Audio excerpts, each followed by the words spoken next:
Hey guys, Kev here, and I'm here to tell you about this fantastic collaboration that 365 Flicks podcasts have come up with just for you. We know when you listen to our top quality podcast, you need top quality headsets, earphones, earbuds. You need the best quality you can possibly get. What did we do? We teamed up with Sudio, www.sudio. Get yourself to the website. It's a fantastic website. They've got headphones, they've got earbuds, they've got wireless speakers, all Bluetooth enabled, all fantastic. These headphones are top quality, stylish, sleek. The sound is impeccable. It kind of sounds like you're in the pod cave with us. That's how good the sound is coming out of these things. Guess what? Here comes the best part. Are you listening? If you go to the website, again, www.sudio, that's Sudio.com. Get yourself onto the store. Once you've found the ones you want, there's a little discount box. Go to the discount box, type in 365 Flicks, that's FLICKS, all caps locks, and you'll get 15% off your purchase. I mean, how good's that? You can't get much better than that. We know how good you need your ear qualities to be. We want to give you eargasms from our podcast. These headsets are gonna help. Trust me, our voices are amazing, but let's be honest, if you could be in this studio with us as we do this, man, you would love it. In the show notes, there will be a link, and that link will take you straight to the page, and there's all those fantastic earbuds and headsets. The Niveas, the Regents, the Trays, they are all gorgeous. Pick one, get one. 365 Flicks, all caps locked. 15% off, people. 15% off. Now, time for the episode. Okay, take two.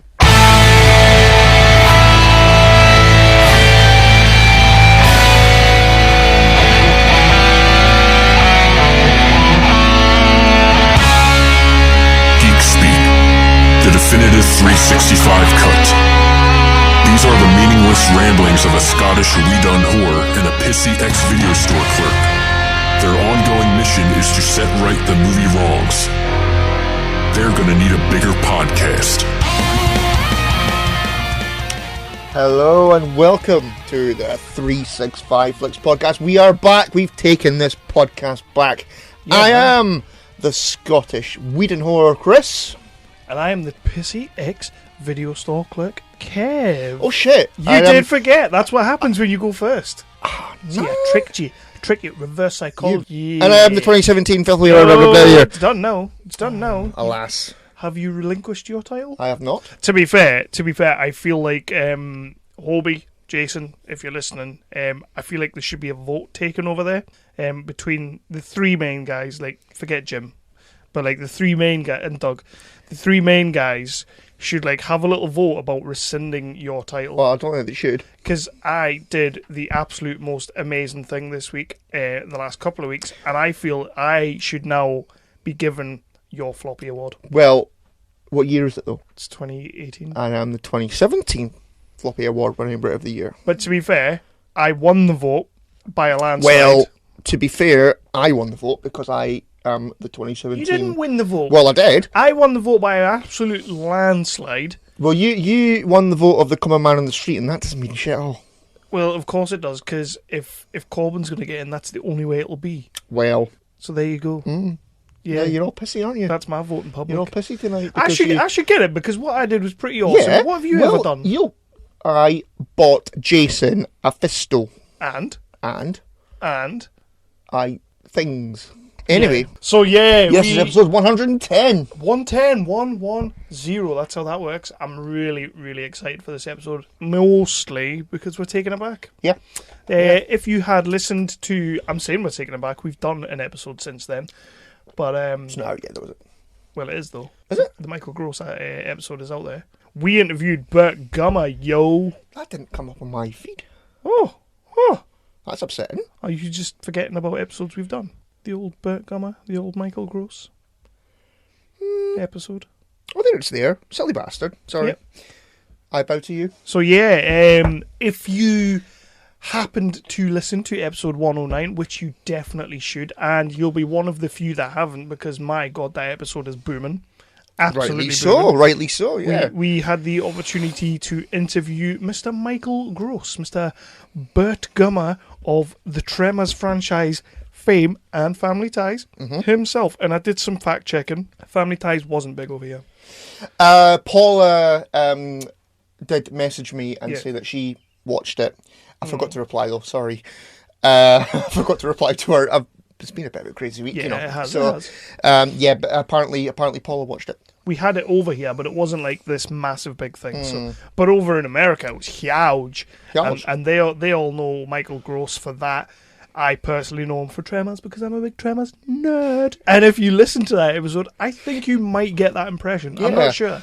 Yeah, listeners, if you want to see an example of a massive nerdgasm, you only need to have seen Kev's little face when Michael told him, or basically called you a good boy for getting the subtitle to the prequel. Yeah.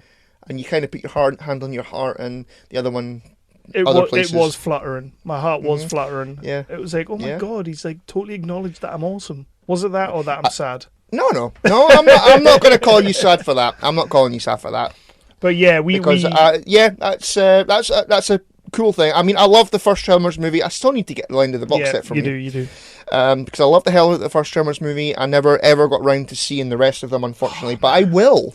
I genuinely believe though, when you sit down and watch Tremors 2, subtitle Aftershocks, when you sit down to watch that movie, you're going to be like, I have seen this. I think you will. You think so? Yeah, Tremors 2 is like, if not as famous as the first one, it's definitely level with it. And I think most people have seen it. But bear in mind, when I watched Tremors for Revisited, I had absolutely no recollection of it whatsoever. Standard. So, it'll be fine. No Kevin Bacon in the second one, though. Right. No mullet. Are the mullets on other people? The mullet's on nobody else, no. This was like mid to late 90s by this point. Right, people still have mullets? They do. And while we're on it, it looks like the Tremors series is gone. It's not happening. Yeah. And you know what, right? I'm a huge Tremors fan, big Tremors fan. If they turn around to me and say that there's going to be a Tremors series next week, I'm in. I'm watching it, no matter what. But I watched that trailer, and it's not a great trailer.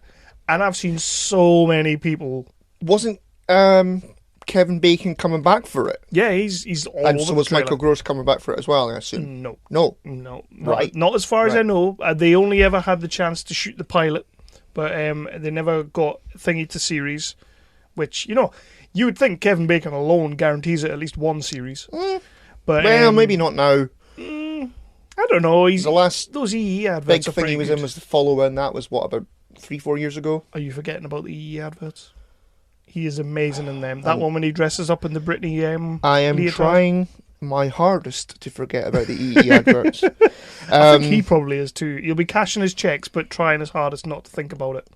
Do you think he cries as much after those adverts as he did after I think Tremors? After appearing in an advert with Rio Ferdinand, he probably did. Oh, yeah, I would. That would make me cry. Yeah, dude is a douche. But, the trailer came out.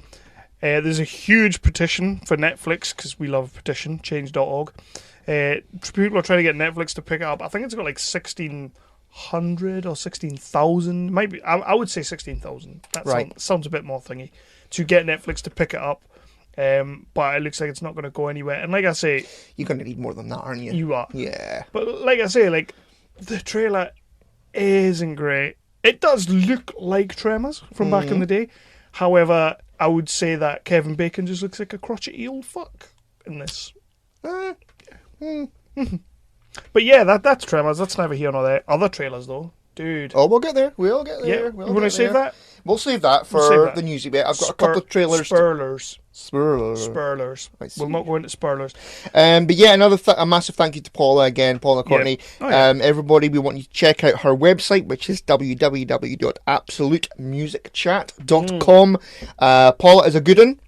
I do apologise for forgetting to reply to you. I could just reply to her now, but we're recording now, so you could say you could message her saying, "Just thanked you on the podcast." Just replying, "Sorry I didn't reply. Listen to the podcast." I'm an asshole. I'm just an average Joe with an average job. Do you remember that song? Dennis Leary, awesome. I'm an asshole. I do not. Whoa. That is a sentence I don't think anybody's ever said in a podcast. Unless it was a Dennis Leary fan appreciation podcast. Will we ever move on? Yeah, we'll move on. Yeah. We'll move on. You've got the pimpage to do, which is your baby. And then we've got some other little pimpage. We do. We're going to do that before the news. Right. Because they came to us today and we want to give it its own little spot. So jump into your pimpage and take it away, mon frere. Blimey. Trying to be all exotic. Oh, sophisticated. It's the whole leaving Brexit. I'm dead against it, so I'm talking French. Come Okay. on. That is French, isn't it? Mon frere is French. Aye. Yeah. Aye. It means my brother, Does it? Nice. I think. I thought it was like, Or my wife. I would hope it's not that, No. but chances are it will be. I think it's brother. Yeah, we'll Aye, go yeah. with that. It's right till it's wrong. Anyway, yeah, so look for the 365 Flicks podcast on the Facebooks and the Twitters. Don't forget to subscribe and follow and share and like and all of those kinds of things. You can also find us on the iTunes. Don't forget to leave us a cheeky 5-star review because it makes us all shiny and happy and things. Oh, we got a new one. We got a new one. We did? We did. And I'm going to read this one out because it fully made my head explode and I got all full of myself for a bit. Right. I was happy with this one, by the way. Yeah, give me 2 seconds. Yeah, check this shit out. Go on then. Yeah. The best place for reviews. That is the title. Oh, I thought that was it. That would be good, though. Yeah, so these two guys have completely nailed the movie/TV review podcast. If you want laid-back, friendly chat, which will make you want to listen to plenty more, then look no further. Well, That's a pretty good I'm review. happy with that. Thank you very much, whoever it was. Was it you? No. I was actually... it was someone called Twig Ketz, and they've signed it at the end with FZP. I don't know what that means. Unless that's like free zombie porn. It could be like a RedTube thing. Okay. It could be, I don't know. That could well be. Yeah. I also like this one. We'll read a couple out because We've been threatening to do that. say we're going to do it, so Yeah. I'm going to read one or two. Not in the middle of my pimpage, though. That's So upsetting. 2 seconds. So this one, the title is A Bit of Toby Osmond. ... Because of course, why not? The Hurricane Toby reviews will be coming soon. Does anyone have proof of Toby Osmond wearing clothes when he does guest appearances? No, that's... That's more of a question than a statement about our podcast. Yeah. I mean, I'll take the 5 stars, but, a comment about us would have been nice as well. Well, we certainly don't have any proof of this. You have proof of the other way. Yeah, you have lots of proof of Toby being naked. Yeah, I do. Yeah. Yep. And so does my family, apparently. So Well, yes. This one, the title is Lord of Soho.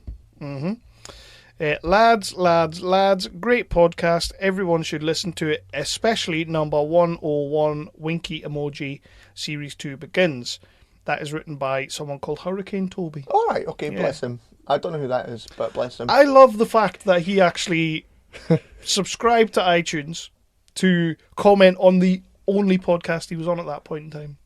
Yeah. So he's left a 5-star review of the episode that he was on. Yes, Bit basically. arrogant, if anything. The Flying Baker. I think we know who this is. Yeah. I'm not reading that. Well, he is ginger, so can we send back a 5-star review, or A minus 5-star review. can we just say nah, it's okay? Oh, thanks. it's just like we don't accept this yeah, one. we don't accept 5-star reviews from gingers. I think we should apply to iTunes, whoever's in charge, and see if we can rescind that one. Yeah. Yeah. Like if we email Tim Cook, Who's Tim Cook? the CEO of Apple, Wow. Isn't it Steve Jobs? he's dead.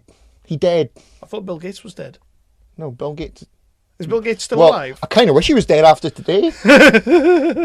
Yeah. Harsh, isn't it? Wow. You know what? We got some really, really cool ones. I was just picking a couple offhand there, and I'm really happy with the way the reviews are going. But that was a really nice one that came through. Yeah, I'm happy with that. That's cool. It's nice to get that. It is, because I don't know who it is, and when I don't know who they are, that makes it even more special. So when, I don't know what I was going to say there. When some numpty that I know Yeah, comments, so with like a ginger, it's like, Yeah. Well, nah, you can take it. yeah, we'll send You that can one just back. bloody well keep that. I don't want that. I'll get on to Steve Cook. Steve Cook. That's who you said, wasn't it? Tim Cook. Dane Cook. Tim Cook. Right. Okay. Dane Cook. Yeah, he's an actor, isn't he? I've got no idea. Yeah. Carry on. Pimpage. Follow us on the Spotify as well. You can also find us on a few cheeky networks. We are on the Tangible Network, the Wicked Radio Network, We Be Geeks, our British home, the awesome nerdly.co.uk. Sorry. Geeks Worldwide. Yep. Yay. Find us on Twitter on #PodFamily and #BritPodScene. Dan Bush. Yeah, man. Did you mention the Spotify? The Satchel? No. The Stitcher? No. Stitcher, there's no point. Before we crack on, because we're going to talk about something pretty cool in a second. A little short movie that has come to our attention. Get yourself on iTunes. Obviously, subscribe to us, 5-star reviews, all that good shit. Also, check out another podcast called the Pop-Up Film Podcast. Was this the one you were on? My first episode came out on Tuesday. I have listened to it. I didn't sound that bad. Oh, well, that's good then. Not that bad at all, considering it was like 3 a.m. That's always a plus. Yep. Really happy with my list. My list was solid. I'm gonna have to subscribe to that. The topic was Ryan Reynolds, excluding Deadpool 1 and 2. So we had to make a fictitious festival based on Ryan Reynolds movies. We each picked 4 movies, and then in the second episode, which will be coming out next Tuesday, we narrow it down to 5 movies and create our festival. Now, I don't want to give spoilers, okay? But when it comes to the festival, I may have derailed the festival a little bit. You? Yes. I can't imagine you doing that. Because I got given, I mean, again, no spoilers, but the way they do it is that you get 3 cards in front of the table, and then that decides your order. And I won in the second episode the wild card. Okay. So I got to take somebody's choice, or like one person's movie, off the table, so they could no longer choose that movie. I'll hold my hands up now, I may have chosen the wrong movie to take off the table, because the rest of the festival went downhill from there. Right. But I don't regret the choices I have made. Okay. But yeah, remind me what they're called? Pop-Up Film Podcast, or Pop-Up Film Cast. Awesome guys, really good hosts, really enjoyed it, nice and laid back. I was nervous as shit going in, and you know what, man, I needn't have been. It's weird doing one on your own, isn't it? As well, it's weird when like you're not pressing record, or as happened 15 minutes ago, you forget to press record. It's weird when like you're not recording, and then you don't have to edit it, and then you don't have to upload. Like, I did the episode, we hung up the call, and I went to bed. And I was like, this is weird. Like, I didn't have to get up the next morning and, like, edit the shit out of it. And I was like, this is fucking weird. I mean, I didn't have that. Obviously, you don't have that problem because you just turn up. But, I mean, yeah, it was really weird. going to start that this early on? Really? It was weird. But awesome. I loved it. Those guys are awesome. If anybody fancies doing a festival with them, just give them a shout on Facebook and Twitter. Pop-Up Film Podcast. Hit them in the DMs. I'm sure they'd have more people on, and it was a blast. I had so much fun doing it. Well, I'm not going to do that. I don't want your sloppy seconds. So. Well, that's fine. See, your sloppy seconds is me taking over those people's show for a while, and then when they come back, they can't live up to the hype that I provided with you, so they end up quitting the show. Not naming any names. Matt Brundage. Let's go. Let's get into this. We're about to get into some news, but first of all, we got something awesome to talk about. Let's do it. So today we received a cheeky little message on the old Facebook chat from former guests of the Indie Talk, Patricia. I'm not going to try and pronounce her second name because every time we just decided Patricia. Patricia's fine. And Sasha Bennett, the guys who came on to talk about their company Three Wise Monkeys, but the movie Tango 1, yeah, which we've both now seen and we both really enjoyed. So check that out, by the way. It's on all good streaming sites. Burnside. It's out there. Bit Burnside. DCI Burnside. Great movie. Vincent Regan, absolute powerful. Great movie. Check it out. But they got in touch with us today, because obviously they're back from Cannes. Because all our friends have all been in Cannes, or Cannes as you call it, for the last week. A lot of them being suspiciously quiet, don't you think? Really? Yeah, like I know a few people that we've had as guests on the show a few times now. Mr. Payton, who's been over to Cannes and been very, very quiet on the old social media this week. Well, let's face it, he's probably been headhunted by Marvel by now. So, probably, yeah. I mean, he'll be making the next Infinity Wars. Just as long as we get invited to the set. Yeah, I mean, we would love to be there to see everyone come back, which they're going to do. But anyway, so that's neither here nor there. Sasha and Patricia got in touch with us today because they would like us to put out there that they have got an Indiegogo campaign coming up, a crowdfunding campaign coming up for a short movie that they are making called Ethel. Ethel, yeah. Yeah. Did you have a read about it? I did. It sounds really cool. It does. And yes, so this is with what's the name of the organisation, Kev? It's the Alzheimer's. Oh, it's the BAT, the Bounce Alzheimer's Therapy. Yeah. This is pretty close to my heart as it goes. My uncle has Alzheimer's, so I'm all about this. This is really, really cool to be asked by the guys to do this. Really nice. So it's hell nice yes. Nice that they kind of trust us to try and help build a little bit of a fan base, because the Indiegogo doesn't start till June. It's like the first week of June. Yes. So that'll be starting in June. We need to get as many eyes on this before that as possible. It was already kind of on my radar because I'm pretty sure you and I both already like the Facebook page. It was either Sasha or Trish that invited us to like the page, so obviously did that. They did that the other day. But Johnny is in the group as well. Which he's I the writer director. I was really chuffed with that. Maybe we're gonna try and set something up before the Indiegogo starts. Hopefully, some point next week would be awesome. To really try and pimp out on the indie talk, get people involved.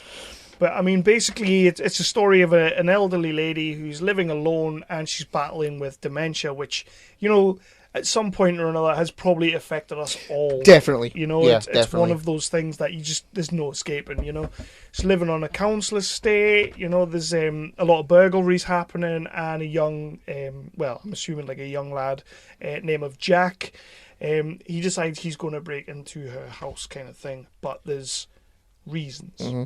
Yeah. There's reasons for it. I don't really want to go too much into it because hopefully we're going to get the guys on to talk about it.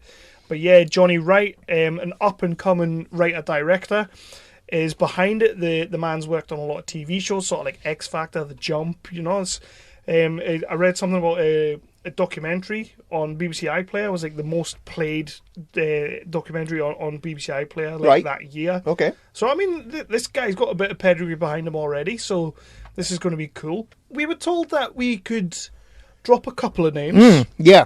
So we don't now. Which ones are we actually allowed to say? Because I think there's one big one that we're not allowed to say yet. Yeah, there's a big one we can't say. We can say this guy here. So we can say Stephen Manderson, aka Professor Green. Professor Green, dude. That's pretty cool. That's pretty damn cool. I'm super and I believe he's actually a bloody good actor. He is. He's done a lot of presenting. He has done a lot of presenting. Yeah. I can't say I've seen him act, but I mean, I think I have. But for the life of me, I can't think. I'm sure he's done TV shows and that. Yeah. But for the life of me, I can't bloody think of what it was. The thing for me that I know he's going to be good in it is he's a musician, and he's made a lot of music videos. They're telling stories in these music videos. Oh, aye. And you can tell just by some of the videos he puts out there, because he's very, very passionate about the things he does. Like the things he's singing about, the things even the documentary TV shows that he's been involved in. He's passionate. So when he puts his heart and soul into things, much like his music, the kid's going to be awesome. I'm looking forward. I didn't know his name was Stephen Manderson, though. Neither did I. I thought his real name was Professor Green. Did you think his first name was Professor? Yes. I thought it was just like Cluedo. And I thought his mum and dad would be Mr. and Mrs. Green. I've always got to bring the tone down. But yeah, I'm also fairly certain we can name this guy here as well. JJ Hamblett. JJ Hamblett, who you may remember from X Factor fame. He was in the band Union J. I don't think they won, but they did pretty well. He's also in Tango 1. I tell you what, a few years ago, I didn't meet him, but a few years ago, my dad was nominated for a Pride of Scotland award. Cool. Yeah, he should be as well. Not Scotland Pride of Scotland. What's the difference? Well, one of them's gay, one of them's not. All right. Okay. Anyway, wow. He'll love that joke. He will. He'll love that joke.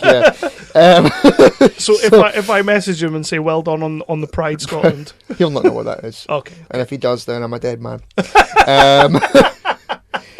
Misfits. He was in Misfits. Cool. Professor Green. Yes. That's what it was. I was sure I'd seen him on screen before.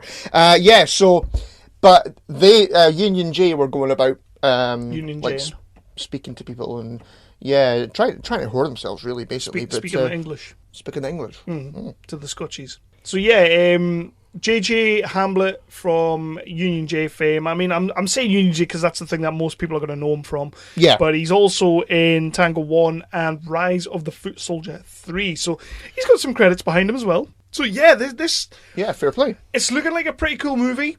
I can't wait till we can tell you a little bit more, especially...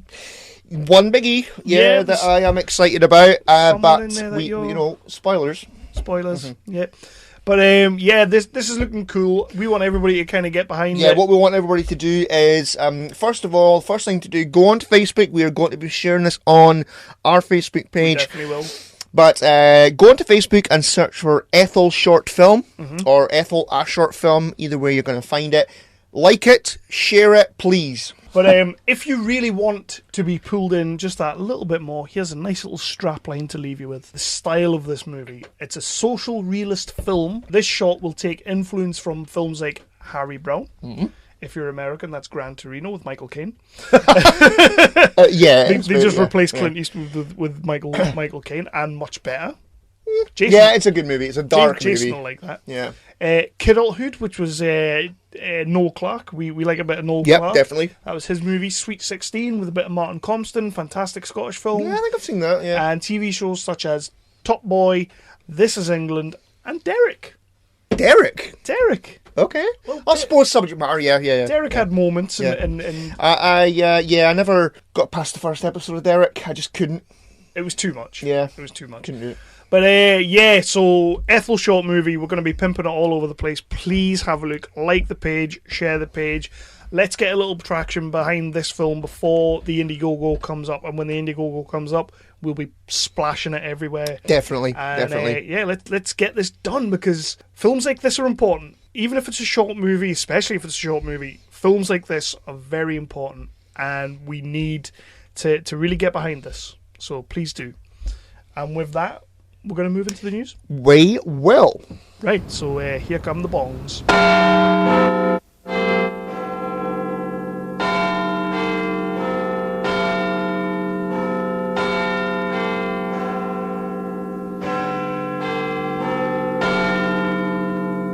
That was like a 25-minute opener. It's fine. It's getting longer. We're going to be like Hobie soon. It's going to be like 2.5 hours into the episode and we'll be starting things.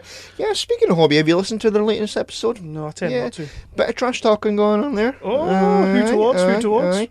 Both of us. Oh! Well, you can stick your floppy we up your were nose. all over that like flies and shit, because they were like, I had a listener feedback thing, and then Jason did a big thank you to you. As he should.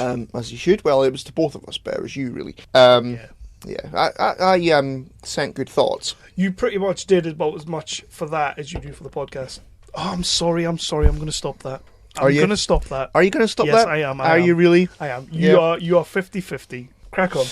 Yeah, so at one point, Jason said, "Oh, this may as well be an episode of 365 Flicks." Oh! What? Why? Wait. Why? And then he goes, "Oh, wait, we were good." That's not really a slight. No, them, not us. They were good at what? They were actually good. Good at what? Being a podcast. Fuck off. Did you not get the insult? No. American sarcasm way over my head. Well, it's more like under my feet, because... Yeah, they don't do sarcasm. No, they don't. No, I just kind of thought, oh, you bitch. No, I mean, they can say what they like about our podcast. They can say what they like about their podcast. It's. I love being part of this family, and if they think we're shit, that's fine. That is absolutely fine. Let's just roll on with our podcast, and let's be the bigger men, take the moral high ground. Bastards. Nah, don't worry about it. At the end of the day, they know they're not better than us. Well, I suppose. I mean, you know. You do better impressions than Jason anyway. Way better impressions. I don't. The boys, but you do. You definitely The boys do. on the Pop-Up Film podcast kind of put me on the spot with impressions. Did they? And the best I could do was like a really shitty New York.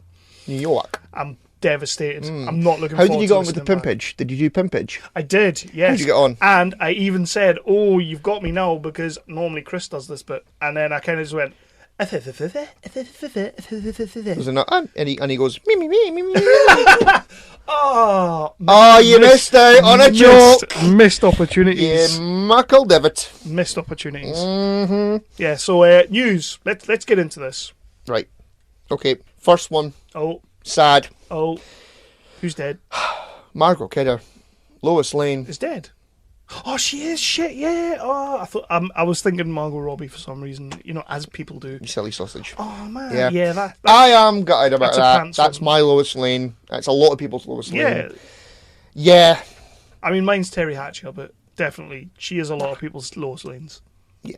Oh. Yeah. Yeah. She was. I think she was 68 or 69. So not old, but yeah, that's a sickener. It is. That's a It is. sickener. We missed our opportunity. She'd gone. We had gone home. We had the opportunity to speak You to know, her. it wasn't our fault. To be fair, the whole thing was organised chaos. Yeah, it was. Or well, completely disorganised chaos. You know, we were back at the table a good 4 or 5 times trying to get an interview set up, and then And the she one was up time that for we it. she was totally they up did for it. say she's up for doing an interview, which would have been awesome. But it just didn't happen, and now it can't because she's dead. Wow. What? Put it on Front Street. Is that too harsh for you? I'm sorry. Yeah, I am I'm gutted. still fragile. Yeah. So we got stuck talking to Grade over 10 minutes, He's cool. which was all right. Yeah. Yeah. Next. Yay. Right. Well, Lando Mm-hmm. is getting his own This is bollocks. film. This is bollocks. I would rather they'd done that in the first place rather than this solo movie. Yeah. Yeah. Have you seen the memes showing you just how much this kid doesn't actually look like Harrison Ford and how much he looks like Ray Liotta? I've not actually, but yeah, I can get that. There's pictures all over the place of like him like next to a picture of Ray Liotta in Goodfellas, and they are the absolute fucking double. And he looks nothing like Harrison Ford. He's got zero charisma, just like Ray Liotta. So Yeah. I mean, I will see it. yeah, I will see it eventually, but you know, you've got Deadpool 2 coming out like tomorrow, I think. Tomorrow. Yeah, or Friday, whenever this comes out. yeah. I really want to see the new Mission Impossible. Oh, that trailer looks It badass. really does. Oh, And we spoke about, when we went to see Infinity War, we spoke about going to see it in 4D. yeah. I may be up for that now after watching that. That Yeah. trailer. I've never seen a Mission Impossible movie. I think I said this on the last episode as well, in the cinema. So, and this one looks really damn good. Yeah. So yeah. Cavill looks the nuts. So you've got Deadpool that I want to see in the cinema. You've Yeah. got Mission Impossible Fallout that I want to see. That's July, I believe. Yeah. Then you've got Jurassic World's Fallen Kingdom. Yeah. And so you can't go to see everything. No, you I can't. will see it when it comes to Netflix or bloody Disney meh or whatever. Yeah. I just don't think it looks good.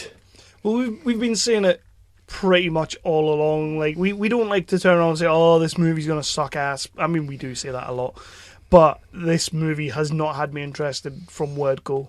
Like even when they announced It was it, like, well, what are you doing that for? Just like do an Obi-Wan movie. yeah, when they announced it, I was like, I don't need a Solo movie. I really don't care about Solo's origins. I like the way he is. He's aloof. He's sort of mysterious. He's a pirate.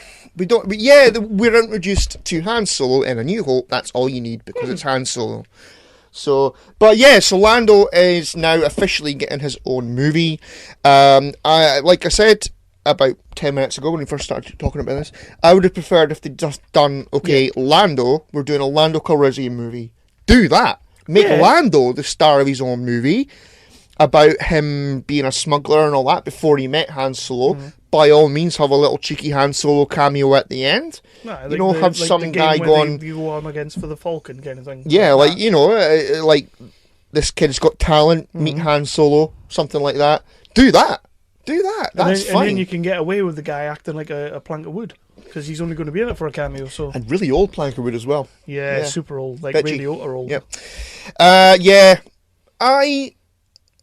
I would be interested in a Lando movie. I'm not interested in Han Solo movie. Do you think, because Solo's not getting the best reviews? No, It's getting a couple of favourable ones, but it's getting a bit of a slating, let's be honest. Yeah. Which would normally be like, well, you would think that the executives would be like, let's just pump the brakes a second and see what the numbers are when it comes out, and it's officially got like some numbers. Yeah, we'll get to something else along the same lines in a minute. I kind of wonder if the fact that they're rushing into this is they have Donald Glover playing Lando, so he's like on fucking fire right now. Yeah. Because of this Childish Gambino video. Yeah. You've seen it, yeah? Yeah, I've seen it. It's a great video. It's a good video. Let's not go and, everybody's, like you said to me the other day over the WhatsApps, everybody's gushing over it and calling it it's revolutionary. Revolutionary video. It's no bloody Earth song, is it? So it's no single ladies. But exactly, Ken. But I mean, it's a good video. I like what he's saying. I like what he's doing. He's putting it out there on Front Street, and I get it. I get the point of the video. I love his dancing in it. I think he's a great dancer. I didn't know Donald Glover could dance like that. But let's be honest. It's not revolutionary. It's a video. It's a video. Yeah, It's it's a music video. Yeah, and it's a good music video. I enjoy it. I've watched it a good few times now. It's a pretty catchy song. But you said you made a very good point that it's a catchy song because of the video. Yeah, like I think that song played on the radio isn't getting listened to because it's just this is America, and then there's a few little words. This is America. This is America. This is America. This is America. This is America. And it's like, put that on the radio. I ain't listening to that shit. It's like, this is America. Blah, blah, blah, blah, blah. Right. We can do that. We're British guys. We don't know what words are. This is Great Britain. This is Great Britain. This is Great Britain. You're never going to get that. A British artist doing that, are you? Nah. No. You could just have like Gordon Brown being a bigot, and then like somebody dancing in the front.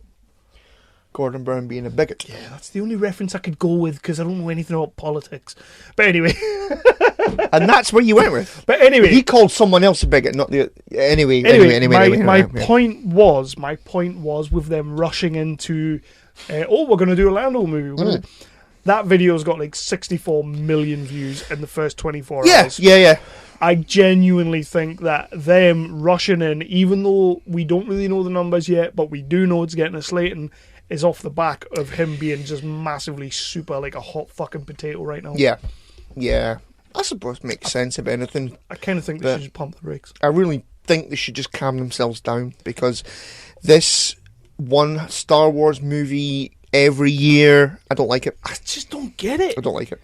I don't get it. Like, you get away with it for the Marvel movies because you're getting this whole interconnected universe with like loads of different characters, but they're just going to turn around and be like, right, we've done Solo, we've done Rogue One. That's your two solo movies. Like, Solo. That's your two like spin-off movies so far, which are both connected to the original trilogy, this trilogy, and the prequel trilogy through the characters. So the only way they're going to be able to keep it going, a movie a year, is by doing something fresh. Yeah. But no, we're not getting that. We're getting an Orlando movie. I'm getting a bit tired and like a bit sick and tired of. Okay, so this is set between A New Hope and Empire Strikes Back, or this is set between Sith and A New Hope, or we'll get to the Star Wars TV series, which is, we'll do it now. That is going to be set 7 years after Return of the Jedi, and it's going to be a bridge between the original trilogy and the new trilogy. I will watch it. Is that not what Attack of the Clones was? But, you mean Clone Wars? Clone Wars was like... Clone Wars was the lead up to A New Hope, wasn't it? No, Clone Wars was the lead up to Revenge of the Sith. Right. Rebels was the lead up to A New Hope. Yeah. Right.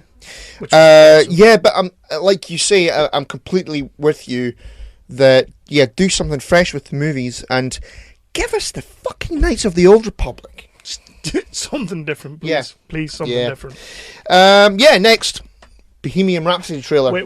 Oh. Did you see the Donald Glover interview when he was doing a press junket for Solo, and they asked him a question about the video?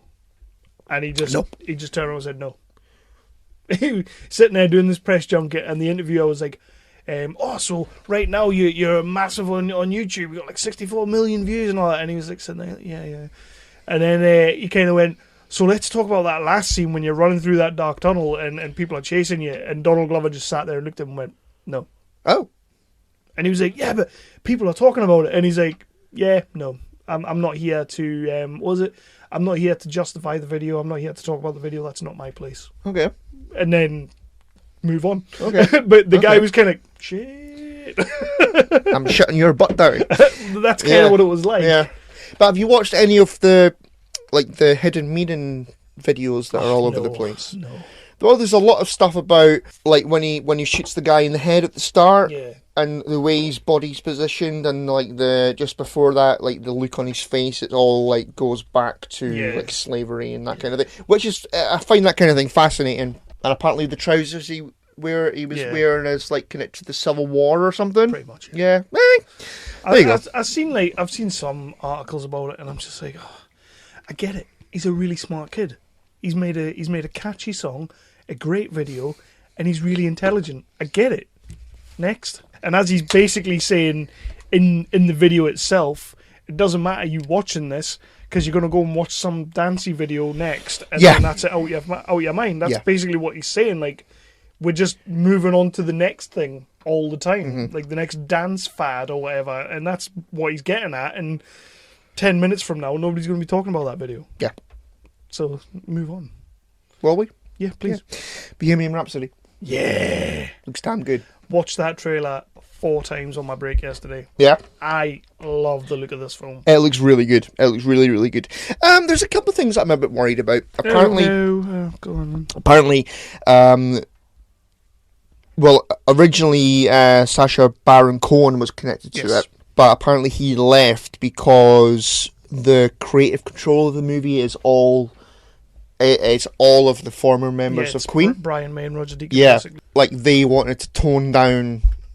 They wanted to tone down like the sort of wilder side of Freddie Mercury. Like, you know the.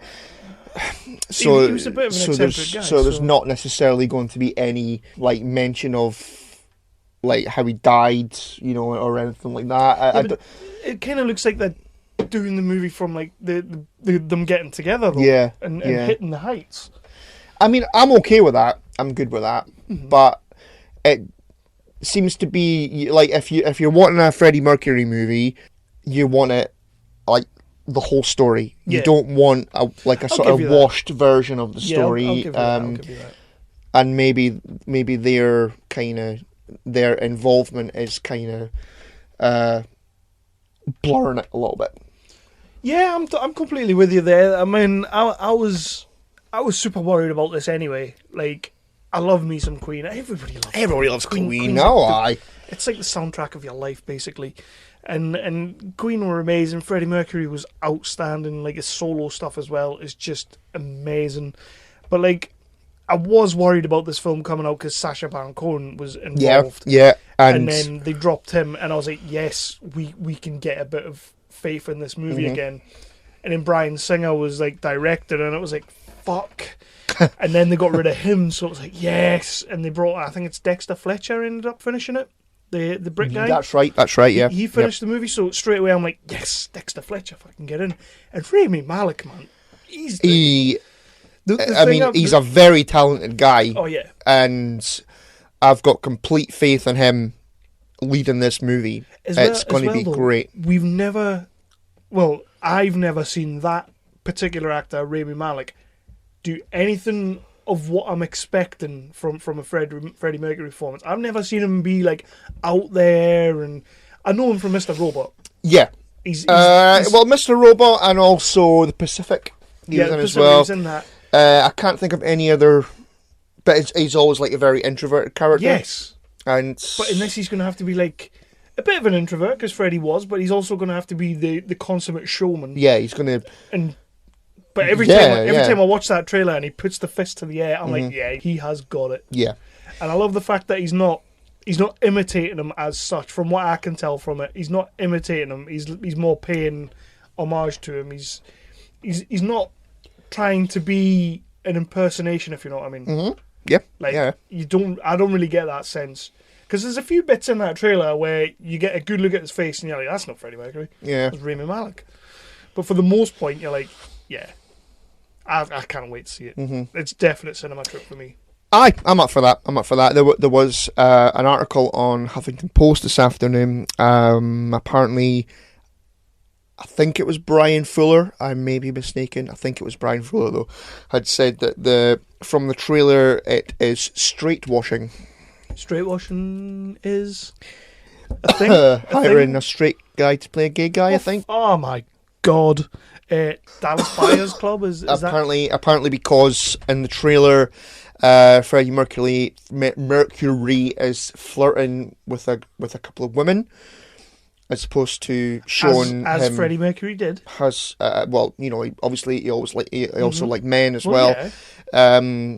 But it's a 90-second trailer, so can we just calm the fuck down with this kind of stuff? Is that the showrunner, Brian Fuller? I don't know. Like the guy that was on Hannibal and stuff like that. Maybe. So StraightWashing is there with him. StraightWashing. Can we stick a hashtag on that, please? Nope. Honestly, though, come on. Like, it's going to be awesome. I can't wait to see this movie. Yeah. And it's going to have the best soundtrack ever, so... Oh, hell yeah. Hell yeah. I'm secretly... And you might judge me for this, but I'm secretly hoping that, like, maybe during the end credits, we get, like, the We Will Rock You remix with Five. You may judge me, and that's perfectly fine. Yeah, I'm doing that right now. But I absolutely loved that song when they did it. It was amazing, so... Anyway, move on. You're going to wear your cap. Big time. Mm-hmm. Right, so, from a trailer that we want to see, to a trailer that looks horrendous. Robin Hood. It looks terrible. Terrible. What the hell is this shit? Is it just because Assassin's Creed the movie wasn't great? They've said we're going to make Robin Hood, but Robin Hood / Assassin's Creed. It's Guy Ritchie, isn't it? No, it's not Guy Ritchie. I don't think so. Who's done this one? Doesn't matter. But you've got Robin Hood bloody jumping through the air and spinning 3.5 times through the air shooting. It's Taron. Off! I don't care. We like Taron. I don't care. You've got Jamie Foxx playing Morgan Freeman, apparently. Oh no, it looks awful. How do you know he's not playing Will Scarlet? He might be playing Christian Slater's character. Because he's not a Poof and Tights. Because he's not, which you can say. I can, because we've interviewed the Poof and Tights. You like that? You like that, don't you? I do. I do like Poofs and Tights. Well, filming has wrapped on Shazam. Okay. That was the next bit of news. That wasn't anything to do with Robin Hood. Yeah. That's cool. Yeah. So that's the next movie after Aquaman. I had no idea that was finished. Neither did I. I had no idea it was filming. So when's that coming out? Now in a minute. Like next year, it'll be. And The Rock's in that? I don't think he is. in that. He must be. He's the baddie. He's Black Adam. I don't know. Yeah. Wow. They've wrapped filming, apparently. He really went under. It is the next DC film after Aquaman. Aquaman's Christmas, so I'm assuming it'll be like spring, summer way. It's not long to edit a movie, is it? Well, I suppose a year. But come on, Aquaman and then Shazam. Considering the slate, I just assumed it would be Wonder Woman 2 after Aquaman. I like it. Just not Batman. It's not going to be Batman, is it? I like it. I mean, let's go. Let's bring it on now. I'll watch it. Yeah, now. it's something different. I would like to see them try something different, like a Nightwing movie. Yeah, I'd be okay with that. Yeah, that'd be cool. Neil Blomkamp. Yes. What's he done now? Is back. Alien 5. Nope. Damn. Nope. He's making a disaster movie called Greenland. Okay. And it's going to be starring Chris Evans. Not a great deal more information about that than that. But yeah, why the hell not? Okay. Well, fine. Okay. Yep. Okay. Bad Boys 3 is back on track. Oh, God's sake. Again. Is this the most troubled production ever? Actually, no, it's not production because it's never got there yet. But it's apparently been scheduled for a 2020 release. Okay. Yeah. With Channing Tatum and Jonah Hill? Ooh, I would watch that. 21 Jump Boys? It's got a release. It's not going to happen. I don't think it is. It'll be the next episode we'll be saying Bad Boys 3's been cancelled again. Yeah, aye. Bill and Ted. It's kind of like a running section now. I quite like it. Bill and Ted 3. Yeah, I saw this is going ahead. Yeah, I'm good with that. It's called Bill and Ted Face the Music. And it's now in pre-production. You know what, man? When it comes out, I'll watch it. I'm not going to say I'm excited for it. I'm not going to say I'm not excited for it. But when it comes out, I'll watch it. I liked me a bit of Bill and Ted back in the day. Yeah, I love watched those it for movies. years. The second one's a lot better than the first one. But Station! I'm not excited. I'm not excited. I'll watch it. Bill and Ted 3. Go for it. Bill and Ted John Wick 3. There's already been a John Wick 3? Nope. No. They are filming that in, I think, now. Now in a minute. Yeah. Sherlock Holmes 3 Yeah. has been confirmed finally for late 2020. I am excited about this. I love the Sherlock Holmes movies. Well, you're wrong. I'm not. So, yeah, I am excited for this. It's probably the only Guy Ritchie property that I enjoy. Yeah, I'm excited for this. Okay. This one's for you. Okay. Yep. I like it when they're for me. Fast and Furious. In space. 9 and 10. In space. Possibly, because Justin Lin is coming back to direct them Yes. both. I am happy with this. You know what that means? Keeping them the fuck away from Star Trek. That's what that means. That's what that means. That is what that means. Justin Lin is away from Star Trek. Yep. Give it back to JJ. Have Simon Pegg write it if he wants. And we'll have a really good Star Trek movie. Yep. With Chris Pine. Yeah. Wow. Or just yourself. I like Chris Pine. You know what? That's not you. That's Pratt. bloody Chris Pratt. Yeah, Silly sausage. Yep. Lord of the Rings TV series. Nah. Keep it. Netflix, keep it. Amazon, keep Not it. Netflix. Even better, I don't have... Yeah, so it's apparently going to focus on a young Aragorn. Of course it is. Yeah. Mm-hmm. And it's going to be about him, like, sort of young Aragorn's adventures and how he copes with, finding out that he's the heir to Gondor. And yeah, I'm not... It's going to bridge the gap. I am not... It's going to tie up all the bows. He's probably going to meet Legolas at some point. I was going to say, so halfway through the series, Legolas will come in, And Orlando just Bloom will come in and be like, looking "Oh, I'm a older pixie." and older and older, but playing younger and younger and younger. Yeah, I'm not really feeling great about this, and It's not going to be the new Game of Thrones. the fucking new Game of Thrones. And apparently they're doing multi-series. They've already got a budget of like over $1 billion, I think. And they're also talking about a spin-off already. About Frodo. About doing a spin-off. Can you just relax and just make your show?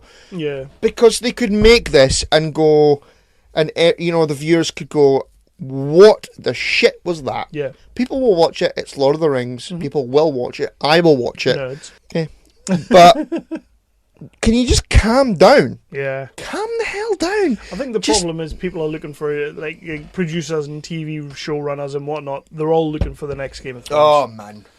I'll tell you what, though, speaking of the next Game of Thrones, the Netflix Witcher with Mads Mikkelsen. It looks good, but stop calling it the next Game of Thrones because you're putting too much pressure on it. But that's what they like to call it. No, but people Would are you going they to... called it the next... How about just calling it The Witcher? Or how about just calling it The Lord of the Rings? Well, it's not going to be on Netflix as The Witcher, subtitled The Next Game of Thrones. It might well be. That would be a good name, though. That'd be a good strapline. It's annoying. It's I annoying. know it is. Speaking of annoying, Oh, nice. segues. Segs. Pennyworth. Pennyworth. Batman prequel. Focusing on Alfred. I saw the article. I did not read it. Because I'm still smarting that Gotham's coming to an end. Meh. But why on earth would they do this? They technically they've laid some groundwork with the Alfred character in Gotham because he is a bit of a badass. You can tell he's had a bit of a past, Can you? and they keep dealing with it every now and then, but not quite going there because it's not that type of show. It's Gotham. But I'm not needing this. No. I'm not needing this. No. I'm still got Just- Gotham's finishing. Oh. And you know what's really pissing me off? Oh, go on right? then. You know what's really pissing me off? Because Go I do like Gotham. Me and Lindsay both like watching Gotham. So, spoilers if you've been watching Gotham but you're not fully caught up. Jerome, the kid that was played by Cameron Monaghan, The Joker fella. yeah, that everybody said was going to be the Joker. So they've teased and teased and teased, and he basically was the Joker all the way through. But they kept calling him Jerome. We've now found out why he was called Jerome. Because now, in the latest... Be like soldier. Yeah. Sorry. Well, in the latest series, Jerome was killed by his twin brother Jeremiah. Now, Jerome's died a few times, but this was like the death to end all deaths. He is done. So he was killed by his twin brother Jeremiah, who's also played by Cameron Monaghan. Very expertly, by the way. He plays it brilliant. He plays both characters completely different. So now he's dressing like the Joker. He's got the hat from like the one with the photograph. I can't think of the name right now. The one on my back. Killing Joke. Yep. So he's got the hat, he's got the coat, he's got the glasses, he's got the white face. He's basically the Joker, but they keep calling him Jeremiah. Because it turns out they can't call him the Joker. Why? What, like rights or something? It's like a rights thing. It's like this. Apparently, there's this whole thing like that they can't actually legitimately call him the Joker in the show. But he's the fucking Joker. So does that mean they've not got the rights to call Bruce Wayne Batman then? Oh, there'll be a way around that. They can call him Batman. Or the Bat of Gotham? The Bat of Gotham. Maybe would it's be fine. like Zack Snyder just... Or the Gotham Bat. The Gotham Bat, that'll do, yeah. Or the Man Bat. Batsy. Batsy would be fine. I would take them all. But and the show's coming to an end, and it's been confirmed that I think it's been confirmed, we will see him in the cape and cowl by the very end of the thing. I'm guessing, much like Smallville, he'll put the cape on and it'll fade to black, which I'm fine with. I'm fine with that. Nah. I don't mind, because I think the kid's still a bit too young to be putting the cape and cowl on. Has he actually spent a day in school? Or... Yes. Has he? In season 2. Has he? In No. season 2? No. Right. Private school doesn't count. Yeah. So he's supposed to be the world's greatest detective, Yes. and he's not spent a day in school. No, because he found his dad's bat cave. Brilliant. So he doesn't need to. Alright. So it's like the Matrix where you like... And then everything will... Yes. like total genius. Yes. Brilliant. That's how it works. What a load of old shit. But it's ending, much to Dev's delight. And My delight. Whatever. Yep. You haven't watched it, so you can't judge. Crack on. Well, I can, and I will. So, last bit of news. Oh, man. Peaky Blinders news. 2 more series. 2 more series. Yeah. There's been talk of a movie. A little cheeky bit of talk of a movie. I don't necessarily think it needs that, because Peaky Blinders is a slow burner. Yeah. I know it's only 6 episodes, but it's a slow burner. So you need more time. Could you imagine like a 2-hour movie in which you get like 10 minutes action at the end? It would just be like slow. Oh my god, it's... Is that what Sopranos movie's going to be? That's exactly what that'll be. But the Sopranos, it'll be just Sopranos dialogue. Beautiful. It'll just be like... It'll be an amalgamation of Goodfellas and Casino, but with Sopranos characters. I'm okay with that. I'm okay with that. Yeah, so not convinced about a movie, but yes, we're getting another 2 series. This is interesting. I read this afternoon. The creator Stephen Knight apparently wants to end the series. The final shot of the series is the first air raid siren of World War II going off in Birmingham in 1939, and that's it. So the air raid siren goes off. It's another world war, and that's it. Is that not a spoiler? We now know exactly how it's going to end. It's pretty good. But though. yeah, but you don't know who's all going to be there or anything like that. No, But yeah, I just like the idea of, I like that. you know, the Shelbys who are building their empire over the last few series and all that, and maybe they've finally overcome all of their obstacles, all of their enemies. They've won, and they've got this empire, and here comes the Germans to fucking bomb it all to shit. Because they're kind of, at the end of the last series, they're kind of the Russians now. Do you remember the last series? The Russians were in series 3. No, they're back at the end of the last series. I need to watch series 4 again, but I can't bloody find it anywhere. Can you even remember where Thomas ends up in the end of that for series 4? No. Series 4 annoyed me because of bloody what's his name? Adrian Brody. Aye. He was terrible. Yeah, he was terrible. Good death, though. So I think that because of that, it kind of annoyed me, and I need to watch it again. But it's not an iPlayer or Netflix yet. You know what the good thing about Adrian Brody was in that series? Like, I didn't like him. I don't mind him as an actor, but I really didn't like his character. The way he was just trying to be Marlon Brando every 2 seconds was really annoying. But when you get to the point where it looks like he's won, and Thomas is like on his knees, and he's being like the king bastard, like throwing things on the floor, sign them on your knees, and he's basically taunting Tommy like big time. Mm-hmm. And I'm sitting there thinking, I fucking hate you, and you've got him, like, and I knew there was still like one episode left to go, so I was kind of like, the last episode's going to be them getting the upper hand again. Yeah. And he's just like, get on your knees and fucking sign your empire over to me. And he's like, because when Tommy does the old switcheroo, I wasn't expecting it. I thought he's been defeated. It's going to be the next episode when he does the comeback. So I was really taken back by that twist. I've got no idea what you're going. Well, whatever. Okay. I have seen it. Rewatch it. Yeah. Yeah. So that's news. Yay! That's the news. What are we going on to? Well, we talk about what we've been watching. Yeah, because I ain't got much to say about this. I've got a few things. So, yeah, let's get into it. I will play a cheeky little promo and then we will go for it. Yeah. What is up, future listener? My name is Josh. And I'm Kevin. And I am Michael.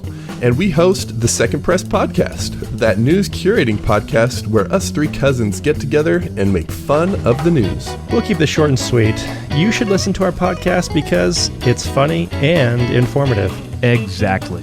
We find interesting stories off the beaten path and liven up over-reported stories with our own fresh views and new takes. Yeah, and despite being a news podcast, we are pleasantly not preachy at all. So, search for the Second Press Podcast in your podcast aggregator of choice and give the Second Press Podcast a listen. You can also find us on Facebook and Twitter at Second Press Pod. And if you're feeling really adventurous, you can explore our sexy website at www.secondpresspod.com. We would really love for you guys to give us a listen and join our growing community. Guys, we already love you, and because we do, we ask you, please stay out of the news. Peace. We'll be watching Chris.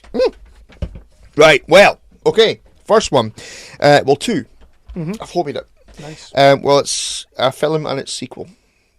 Yeah, Hostel and Hostel 2. Why are you watching them? I don't know. I'm not really sure. Are you just into torture porn? Well, Is this a new thing? must be. Must be, yeah. Those movies are garbage.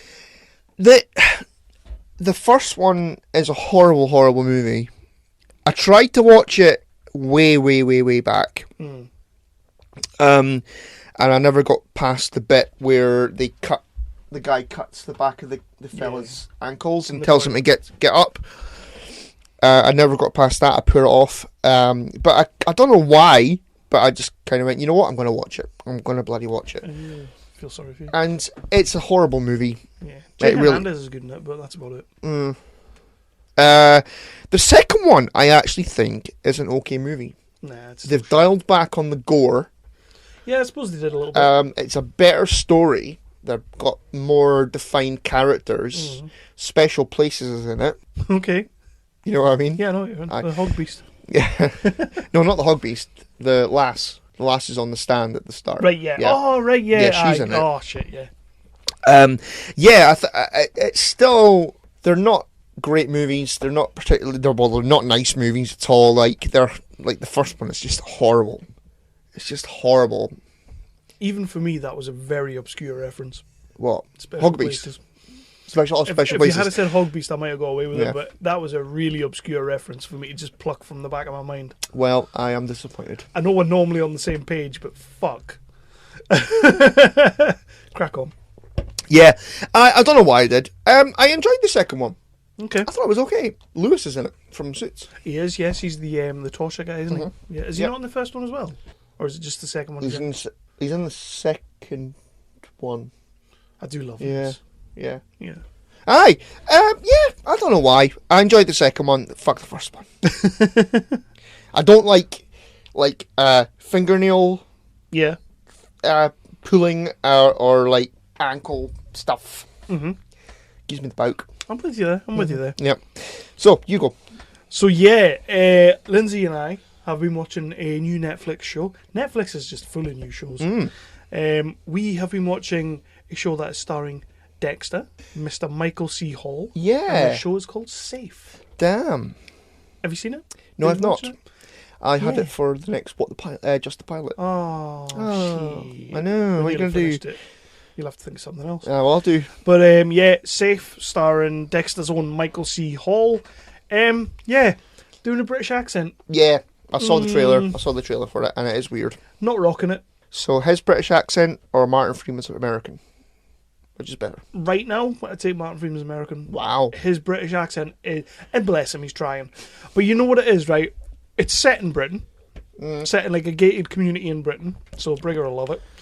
And it's sort of like before the show starts, his wife has died. Don't give me any spoilers now. That's not a spoiler.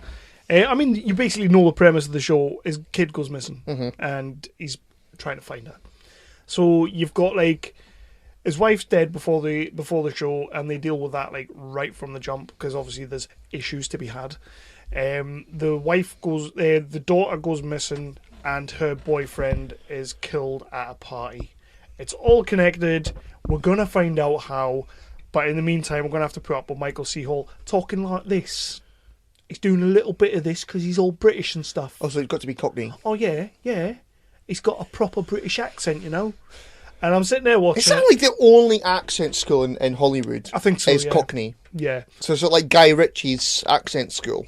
Yes. So there's no Sean Bean That's a market for Sean Bean in Hollywood. Take himself over to Sean America. Bean's accent school. Make Right. it happen, Sean. We know you're a listener. Right, you slags. I'm going to teach you how to talk English and die. So yeah, come here. But yeah, so you've got Michael C. Hall doing the British accent or this, and you've got Mark Warren from Mark Warren? Hustle. Yeah. Amanda Abington, who is Holmes's wife in Sherlock. Right. Okay. We like her. Yeah. She's a great actress. And the thing about this is, right, you've got all these like damn fine British actors. You'll recognise just about everyone. And they're all rocking British accents because they're all British actors. Not one of them sounds as fake as Michael C. Hall does. Well, because they're all British and he's American. Yes, but like, if you're on a set with all these British people who are talking British, normal British, why would you then start rocking this? Why would you be walking around like, have you seen my daughter? Have you seen... Nobody talks like that. Are they all doing Cockney? No. Or are they doing normal British They're all doing accents? British. Right. It's probably like a London accent, but it's British. Right. It's not this. So... Chim chim chiroo. Oh, dear. He's gone Dick Van Dyke. He doesn't quite go Dick Van Dyke, but he's not a kick in the balls off it. Right. The TV show itself is really good. It is really good. A little bit nuts. There's like one particular family in the show, and you'll get it straight away when you watch it. Everybody's like a normal family, and then this family's like living in some sort of like, I don't know, CW TV show. Oh, right. Like Riverdale or some shit. No, So, like, you're starting to lose me here, Kev. well, everybody's normal, but they're a little bit eccentric. But it works. Because they're so over the top with the situation that they're in, it works. And I'm like, yeah, I'm buying that. I'm totally buying that. Everybody else really good. Some really top-notch acting. Brilliant show. Well done, Netflix. Just, could you not have just casted a British person to play the main character? Yeah, surely there's some British actors. Sean Bean. Or, Cast Sean Bean. or, right, let Michael C. Hall be living in Britain in a gated community with an American accent. Americans can move to Britain. Yeah. With, certain exceptions. We don't want any of the Hobie people to be getting ideas. But I mean, it's just, as soon as he starts talking, he's like, yeah, we're going to have a proper barbecue. And I'm starting like, why are you talking like that? We do not talk like that. We're going to London next week, right? I'll be able to count on one hand how many Londoners talk like Michael C. Hall does in this movie. Yeah. This TV show. I think if we go to a bar, as I'm assuming we'll be doing quite often, Yeah. and people are talking like that, I'm not going to try and do that. You know what? I think might we're just... probably going to say, no, we're leaving this bar now. No, I think I'm Because going to we're going to embrace get it. actually killed. I might embrace it. Like, I might just start talking to a Londoner and be like, all right, mate, how's it going, yeah? Yeah, you embrace it. I'm going to leave. You coming up the apples and pears for a bit of how's your father? All that kind of malarkey.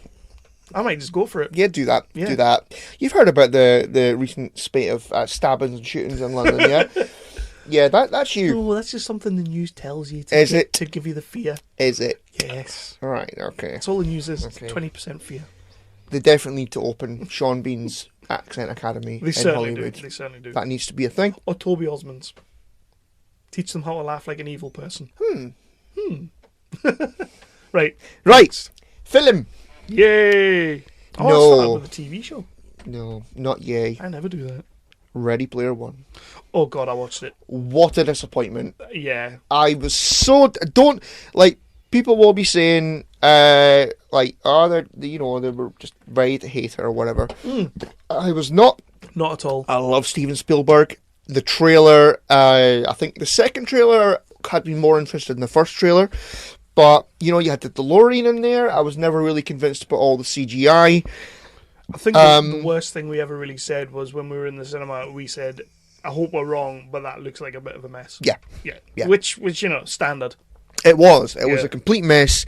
I was messaging you as I was watching it. And yeah, one of the things I said to you, and I stand by it, was like, my TV has got ADHD. Yeah. It's dull. It's so disappointing. It was so disappointing. I don't think the CG was that good. It wasn't. No. It wasn't. It looked like... What was the name of that cartoon back in the day? Back in like the 90s or 2000s or whatever. It was like robots and that. Transformers? No, not. BattleBots? No, not. Biker Mice from Mars? No, not. iRobot? Nah, that's not. That's a film. I can't mind. But yeah, it was just... like the hair waving about... I know it was and they're using the DeLorean all over the place to try and the 80s soundtrack, because that's what people do now because of the Stranger Things. Oh no, it was dull. They were trying to get emotion in there with CGI characters, which is so difficult to do unless you're the Lion King. No, it was awful. CGI it was humans awful. Don't make me cry. Little lion does though. I was, and they had the Iron Giant at the end, and no, it was so disappointing. I was really put off by the CGI because I thought it was going to be like, it's Spielberg. Spielberg made us believe in dinosaurs again. So like, I'm expecting that level of awesomeness. But you had the T-Rex in there. The T-Rex in that looked like fucking Barney compared to Jurassic Park from 1993. I get it. 1993? 1992? 4. Was it 4? We'll go for 2. 2, 3, 4. We'll meet in the middle, 3. Yeah. But yeah, it's like I was just kind of sitting there like, I know it's meant to be this like computer generated world, but does it really need to be shitty computer generated graphics? I was just like, come on, just make it better. Better movie, Wreck-It Ralph. Great movie. Fucking great movie. Hits all the feels, got a nice story to it. This, for me, had very little emotional content whatsoever. No, it just did nothing for me. It was a complete mess. I am so gutted. Oh, I was gutted. I was really looking forward to it. I was so desperate to like it, but it had no connection. It just did nothing for me whatsoever. Even the DeLorean, you had that going about the entire movie, and it had even the kit thing on the front. Like, they were going for it. They were going for the feels. They were going for the nostalgia. But you can't... That does not a movie make, Kev. Apparently, the book is fantastic. Yeah, Jeff keeps saying that. I would love to. I will... I do want to give the book a go. Because apparently, it's absolutely spot on. And the film didn't necessarily... The lass was in Bates Motel. Right. I've never seen the lad before. I've never seen him in anything before. Probably won't see him in anything now, to be fair. You know what, man? You should have got the kid from Maze Runner. He should have been in it. Yeah. He's great. Yeah, he would have been alright. He would have been great. Ben Mendelsohn couldn't do shit all. Yeah. That was a strange one. That kind of hit me, like, from left field. I was kind of like, what's Ben Mendelsohn actually doing in this movie? Like, I get he's an actor and he's got to be in movies, but I was kind of like, what is his character actually doing? He wants to get control of the not Matrix for his company? Yeah. I guess. And I kind of like the idea of, like, there's a hidden Easter egg, so you have to do these, like, different levels, which I kind of like that. Yeah. One of them's like a 0G kind of race, I'm thinking that's pretty cool. Like, if that's what the film is, you've got to progress through the levels, get the clues, progress through levels. I'm okay with that. But then the last level isn't even anything. It's just you got to play a game. You got to play a combo game. Yeah. I'm like, how's that even... It makes no sense to me, but whatever. People seem to be loving the film, but it's not. It did absolutely nothing for me, and I was so gutted. I really was gutted. I'm with you there. It was a bit gutted. Yeah, I was just... I just wanted it to end. I really just wanted the movie to end. For it were great. And even as you're watching it, you're like, oh man, this could be so amazing if they just went this way or did this. Even like where they go into the hotel of The Shining. Yeah. The things you could do in that. Yeah. But it was cool for about 30 seconds, and then it was back to Yeah, I'm with you there. Yeah. I'm totally with you there. With you there, buddy. So a movie. A movie. Talking of Ready Player One, which is about games. Me and the wife watched a movie called Game Night. Don't bother. I wasn't going to. Some pretty funny moments. It's not great. It's okay. Jason Bateman's good in it. Kyle Chandler. He's pretty decent in it. He's missing for half the movie, but he's pretty decent in it. Jesse Plemons. He was in the first episode of the latest series of what's that? Black Mirror. Right. He's the ginger kid. He's also in Friday Night Lights. He's in Battleship. He's in loads of films. Awesome actor. I'll probably know him. Yeah. He's in it. He's pretty good. It's okay. Really, did you ever see The Game? David Fincher's The Game With Michael Douglas. Yeah. Really wanted to be that. I really hoped it was going to be that. Obviously, it's a comedy, but I really hoped it was going to be that kind of situation when you got to the end. Yeah, that was gutted. That's absolutely gutted. It was the only thing that kept me watching because I was like, right, you're going to get to the end, because it's essentially, it's essentially that. The brother comes to town. The brother's like a rich asshole. Kyle Chandler plays him. He's great. He's decided that he's going to immerse his brother and his wife, because they're such like competitive gamers, board gamers and stuff like that. He's going to immerse them in a real life game situation, kind of like the movie The Game. They're going to be getting chased around by villains. There's going to be kidnappings. There's going to be killings, kind of like the movie The Game. And there's going to be twists and turns, much like the movie The Game. Yeah. And I'm sitting there like, if this comedy movie, which has had some okay moments, if this comedy movie has the same ending as Michael Douglas's The Game, I'll be really buzzing. This will be great, and I can let it go. No, it doesn't. And for a second, they teased it, they made a joke out of it, and anyway, I'm just fucking with you. What are you doing? That was the perfect end of the movie, and then you carried on talking, you dick. Yeah, don't watch it. I wasn't going to watch that. Unless you're bored as fuck. You want a bit of a giggle. I'll just put a bit of Ricky Gervais on. And Rachel McAdams slumming it. Yeah, what's happened to her? She's gone. What's happened to her?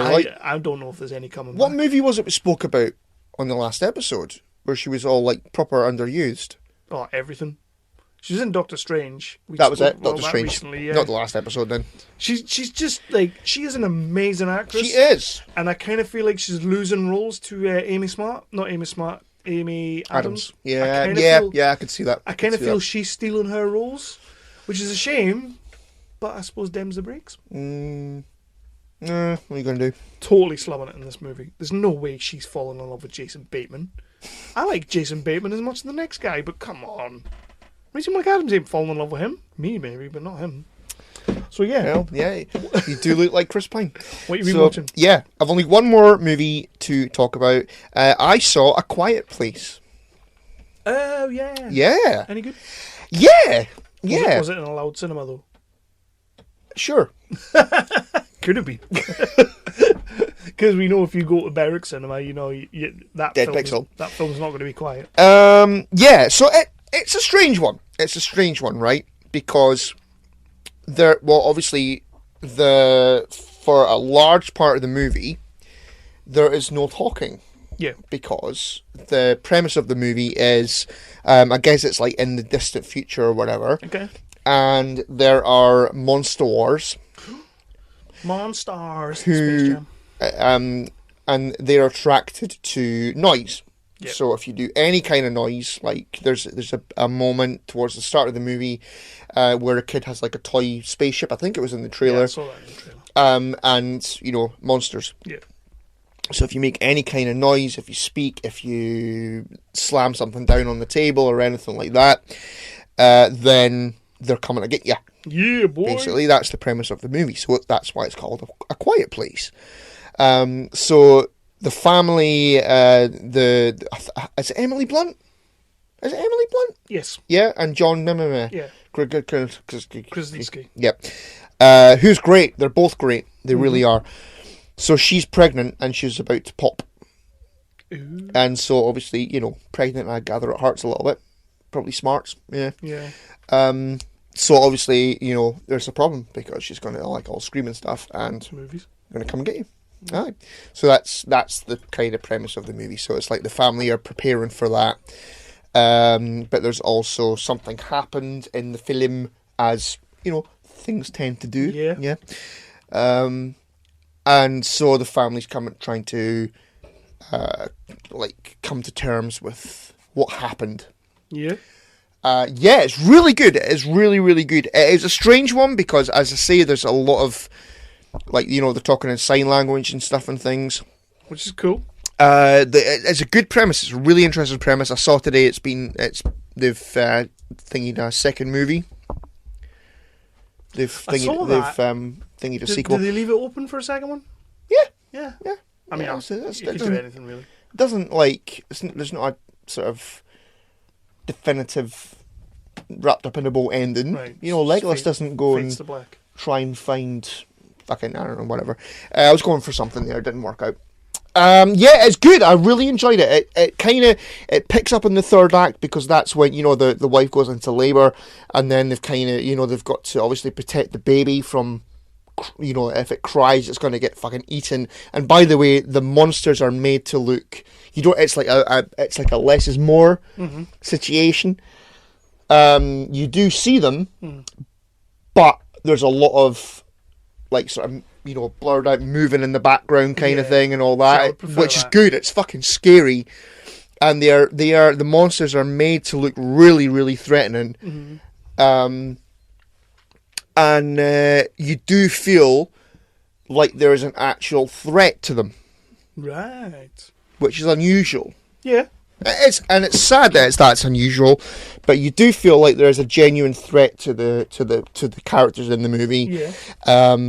And yeah, I would recommend it. I really would recommend it. It's a solid movie. It's a strange one because of the lack of dialogue. Yeah. But everybody's great in it. And yeah, I would really highly recommend it. Good, man. Yeah. Good. So, yeah, I got a movie. Oh yeah. It stars an actor you and I both know. An actor you and I have both interviewed. Ooh. On the last episode, in fact. Ooh. That was Tremors 6. Alright. How was it? Tremors 6, A Cold Day in Hell. It is fucking bonkers. How were your underwater thingy-bobs? Craboids. It's pretty cool. I hope they do a bit more of that if they do another one. They will. I think they will. Yeah. They definitely will. Yeah. But these movies just get more and more bonkers as they go. They're just nuts. Burt Gummer is back to his... Well, actually, I was going to say his old paranoid gun-toting self. He's still paranoid. He's still a gun-toter. But he's not feeling himself. Is he not? No. He may or may not. Does he not know which side he's on? He maybe doesn't know which side he's on. I'm not going to get into spoilers because the movie's still out. You can get it on DVD and Blu-ray. It's on all good digital streaming. I'm not trying to pimp the movie out to everybody. I know it sounds like that. Genuinely got a kick out of this film. But he's a 365 Indie Talk alum. He is. So we're allowed to pimp out his shit. Yeah, okay. The movie kind of picks up sort of like Bert is still living in perfection. There's only one shop in perfection. It's Old Chang's, and it's awesome. And is that like the convenience store thing? Yeah, he's at odds with the IRS. The tax man comes knocking. Boosh. He doesn't want to pay taxes anymore. Who does? And why should he? He's Burt Gummer. Jamie Kennedy's back, playing his son, Travis. So you've still got that little dynamic where Burt is sort of edgy towards him, and Travis is sort of trying to be a bigger part in Bert's life, which is like a carryover from the last film. Right. You're going to have to give me that box set. Yeah. And they get a phone call from someone in the Arctic because there's been a graboid attack. Damn. In the Arctic where there's ice. But there's no and graboids snow. there in the Arctic. Yes, there is. and we find out they may have been there all along. Maybe, probably not, but could be. Is that where they started? No spoilers. And they go to the Arctic to take on the graboids, because that's what Bert does. And the rest of the movie is just nuts. I love it. I mean, this is what I love about Tremors. It's one of the reasons I love the franchise, to be honest. Is it like your Sharknado? See, interestingly enough, I was thinking about this today while I was at work. You know, obviously working, but thinking about other things. And I kind of wondered when we were going to see a tornado that picks up a graboid and throws it at people. Because is that jumping the shark, so to speak, for Tremors? Well, I believe that the next Sharknado, or like 2018 Sharknado, is going to be the last. Time travel, isn't it? Yeah, timey-wimey. Yeah. So maybe we could have a word. We've got connections in the asylum. Have a word. Get the graboids in there. The thing I've always loved about Tremors is the fact that it is grounded and is as nuts as it gets and as batshit as it gets. It's not grounded, is it? No, it is. All I really mean by that is that there's a new version of the creature, or there's a difference to the creatures. Right. It started off as underground worms, and then they became what they call shriekers, which was like they had two little legs. They kind of look like the grunts from Halo. They kind of look like them. And I don't know my eyes. I've never played Halo. And then they became ass blasters, so they could fly, which was awesome. So Did they use their ass as propulsion? Yes. Awesome. That's fucking awesome. I'm telling you, man. I'm telling you, this franchise. They used their asses, so they farted for propulsion. Pretty much. Pretty much. Honestly, man, that is what's so fucking. You know what's mental is that sounds like something you'd find on like South Park or something like that. Exactly, man. Yeah, And I love it. You can't write that shit. No. I mean, someone did, but Well, you can, but like, yeah. But honestly, you need to watch those movies. I do. Tremors 6 is a fantastic entry to the franchise. You get some real kind of growth from Bert. He's kind of sort of learning that it's maybe time to hand the reins over a little bit and not deal with everything myself. Maybe I can have a team of people with me. And it's a learning curve for Bert, which is nice. It's something you don't really get in the Tremors movies. Okay. Normally he's just like, hoorah! We're gonna kill some shit! We're gonna kill some graboids! Yeehaw! Get some! Yeah. But, yeah, I love that movie. It's fucking batshit nuts, but I love it. And I always will. It's Tremors. Yeah. I mean, you know what? I don't want Kevin Bacon back. I mean, don't get me wrong, if he came back, I'd love it. But I don't want him back. I just want Bert. Like, let's just have, like, another 20 Tremors movies with Bert. Why the hell not? That's what I want. Yep. Yeah. So what else are we Cool. watching? I've not got any more movies to talk about, but a couple of TV shows. Well, the first one, we spoke while we were battery offline about the royal wedding. I watched the end of Suits. Yay! I don't think I've seen the end of it yet. Was it the wedding? Oh, it's just dying on its arse, this show. Let it go. Yeah. Let it go. I tell you what was interesting. Ooh. Is they went to Chicago. You know how a few episodes ago I said to you that they're doing a spin-off with Jessica? Yep. Jessica? So they had they kind of, they did their thing where a spin-off show is happening where they went to Chicago for an episode. Harvey went there to help her, with things. She was being sued, I believe. Oh, nice. That's got legs. Yeah. I think that's got legs. It will have, because she's awesome. She is awesome, and it's a little bit more gritty. Right. It's not quite Chicago. as slapstick in that. Chirac. That's what they call it over there.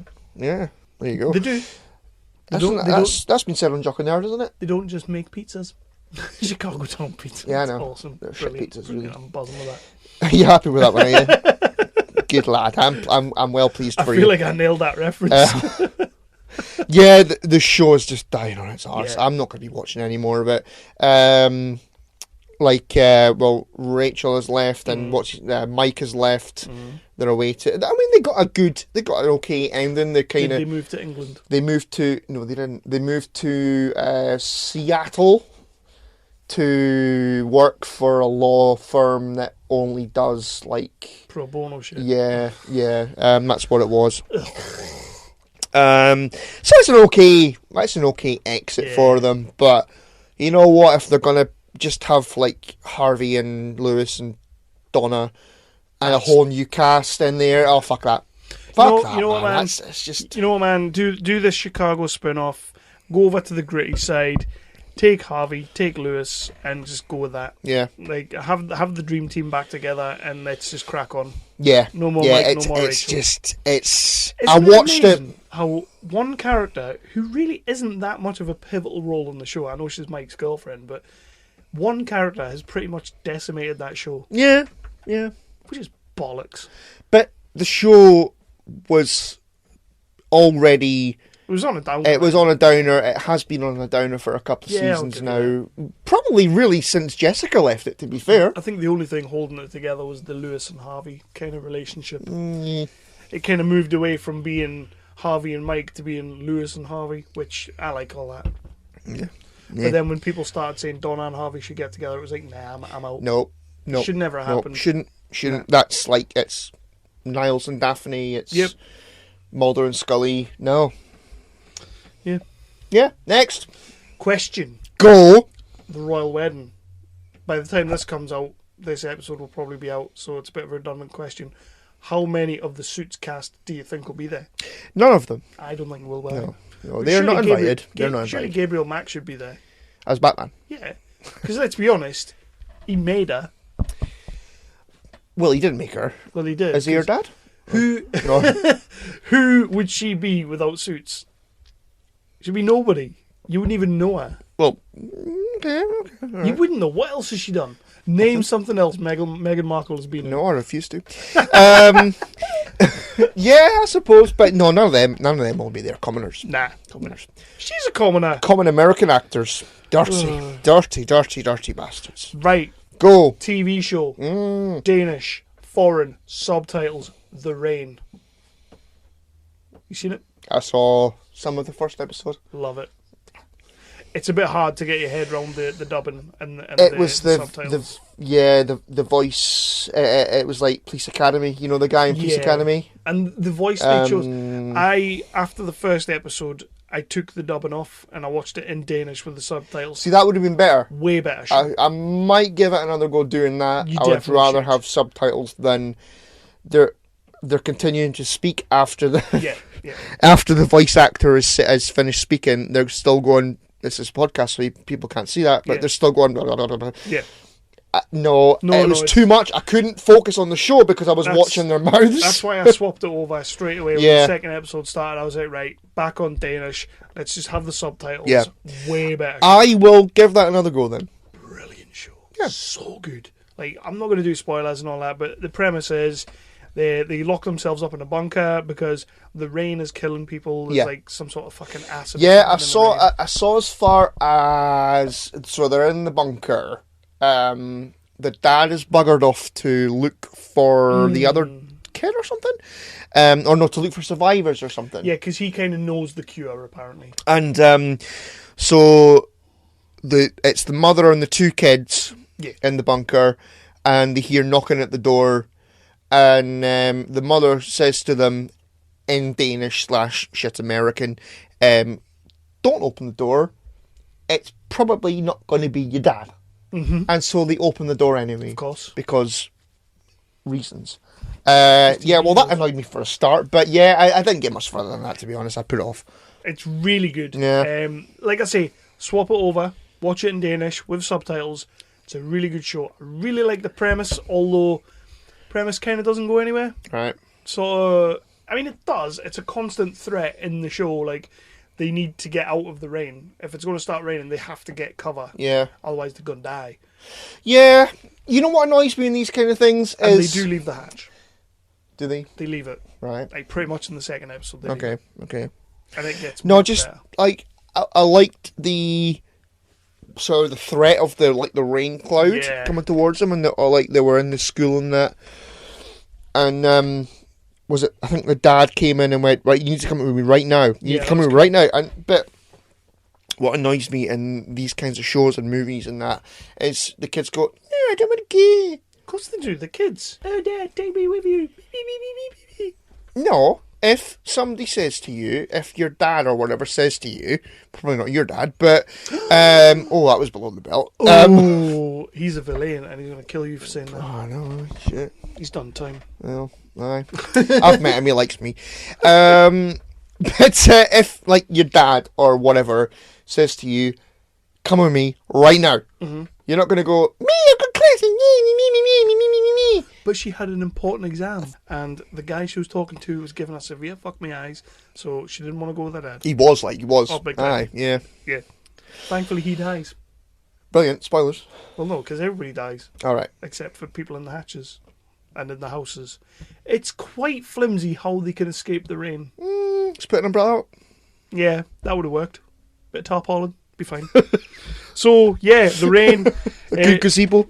A big gazebo over the town. Change it to Danish. Watch it in subs. It's really good. I will do that. And I will do that. Episode 4. If you get past it without texting me about it, I will. I don't know. Eat poo. Ew. I think you'll text me because it fucking. Will you take got the me. sticker off your hat? No, it got me. I was sat there like, oh nah, that just happened Why have you got the sticker on your hat? because you're supposed to. Right. So, will you be watching? Right. Okay. I have also been watching a Netflix show. Is it Danish? Is it subtitled? No. Is it foreigns? No. Okay. Silly bastard. Tell me all about it then. The Alienist. The what? The Alienist. Oh, is this the one that's like, Uh, set in Jack the Ripper times? Kinda. Yeah. Yeah. Is It's it about set- Jack the Ripper? No. It's set in like the late 1800s, early 1900s. I'm not entirely sure what year. Jack Set in the New Ripper York, times. not London. Jack the Ripper times. It's got Daniel Brühl in it. Is everybody walking around talking like this? No, because they're New York.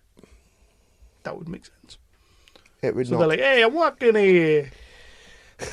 Hey, you're going to buy those blue jeans or what? Yeah, exactly. Exactly like that. Yeah. Who ordered the pie? That's what they call pizza. Hmm. Go on. Yep, you done? You done? The Alienist. Oh, so it's got to that stage of the episode, is it? Yeah, come on. Yep, The Alienist. brilliant. Yep, Daniel Brühl, Luke Evans. Oh, I like him. Yeah. Which one? Luke Evans or Daniel Brühl? Danny Brühl. Yep. Yeah, so it's set in like Gangs New Yorkie times. And so it's about Daniel Brühl's character. Caligula. Character. I like that. Yeah, character. Caligula. Oh. Raisy laces. What? That's Jimmy Carr's shot, not mine. just to be sure. Yeah, so it's set in oldie worldly times, and Daniel Brühl's character, he is an alienist, which is someone who, in that time, looks into sort of mental health. You know, people with mental health issues and that, which they didn't understand back then. So they were called alienists. Right. Yep. So he is one of them. Okay. And there is a series of murders Of course there is. going on in New York. Oh, I'm quite pleased with that. Quite pleased with Was that. it H.H. Holmes? No. He was Chicago, I believe. Was it Jack the Ripper? Nope. He was London. And Chicago, apparently. No, Because they're both the same person. he wasn't. No, they weren't. They weren't. No, that guy on that documentary who's related to H.H. Holmes told me that he was also Jack the Ripper. Yeah, he did. He did because he Many had times. a book deal, allegedly. Okay. So yeah, so there's a like a serial killer going about, and he's killing young boys. He's killing and mutilating young boys, Right. and addictive as a bastard. It really, really is. It's really good. It took me 2 attempts to get into it. I won't lie to you. The first episode, I think I was pissy that night. I don't know why. Was Pissy your or Netflix buffering? pissy or tired. No, I wasn't. I wasn't. Usually both. Yeah. So I put it off. But I went back to it, and I'm glad I went back to it because it's really, really good. And I think you should give it a go. I'm not going to. Well, I didn't like the trailer. did you watch the trailer? No. Right. Daniel Brühl was like, good and all! And I was like, you said it was in Gangs of New York times. Yeah. I don't know if I want to talk about anything else. I'll tell you what. Yeah. I watched the British movie. We got sent a British movie. I didn't send it to you though. I'll link it to you later. Will you? No, you won't, will you? It's a little British movie, independent. Still waiting on Winter Ridge. Pretty low budget. Have we spoken about Winter Ridge? No, we've not, because I've not seen it. Winter Ridge is really good, and everybody should go out and watch it. Matt Hookings is excellent in it. Dom Lubois is a fantastic little director. Is that patronising? It is patronising. He's a fantastic director. And that movie is going to do really well when people get to see it. Well, when I get to see it, I will chime in. Hannah Waddingham is fantastic in it from Game of Thrones. She doesn't say shame, shame, shame. I was a bit gutted about that.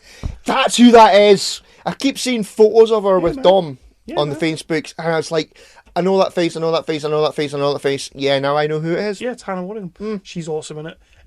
Very, very good film. Nice, really beautiful kind of where they shot it. It's sort of like, I don't know where it is, but it's beautiful. It's like hills and stuff. Really nice, really nice. We'll say Scotland. It's not Scotland. It's down near like so. Yeah. So what about Wales? It could be Wales. It's not Wales. It's not Wales. It's not Wales. So nobody says who caused that jacket. It's not Wales. God, will you get on with it? Right, I'm fucking trying. You massive, massive turd. You are kind of just like Brigger right now.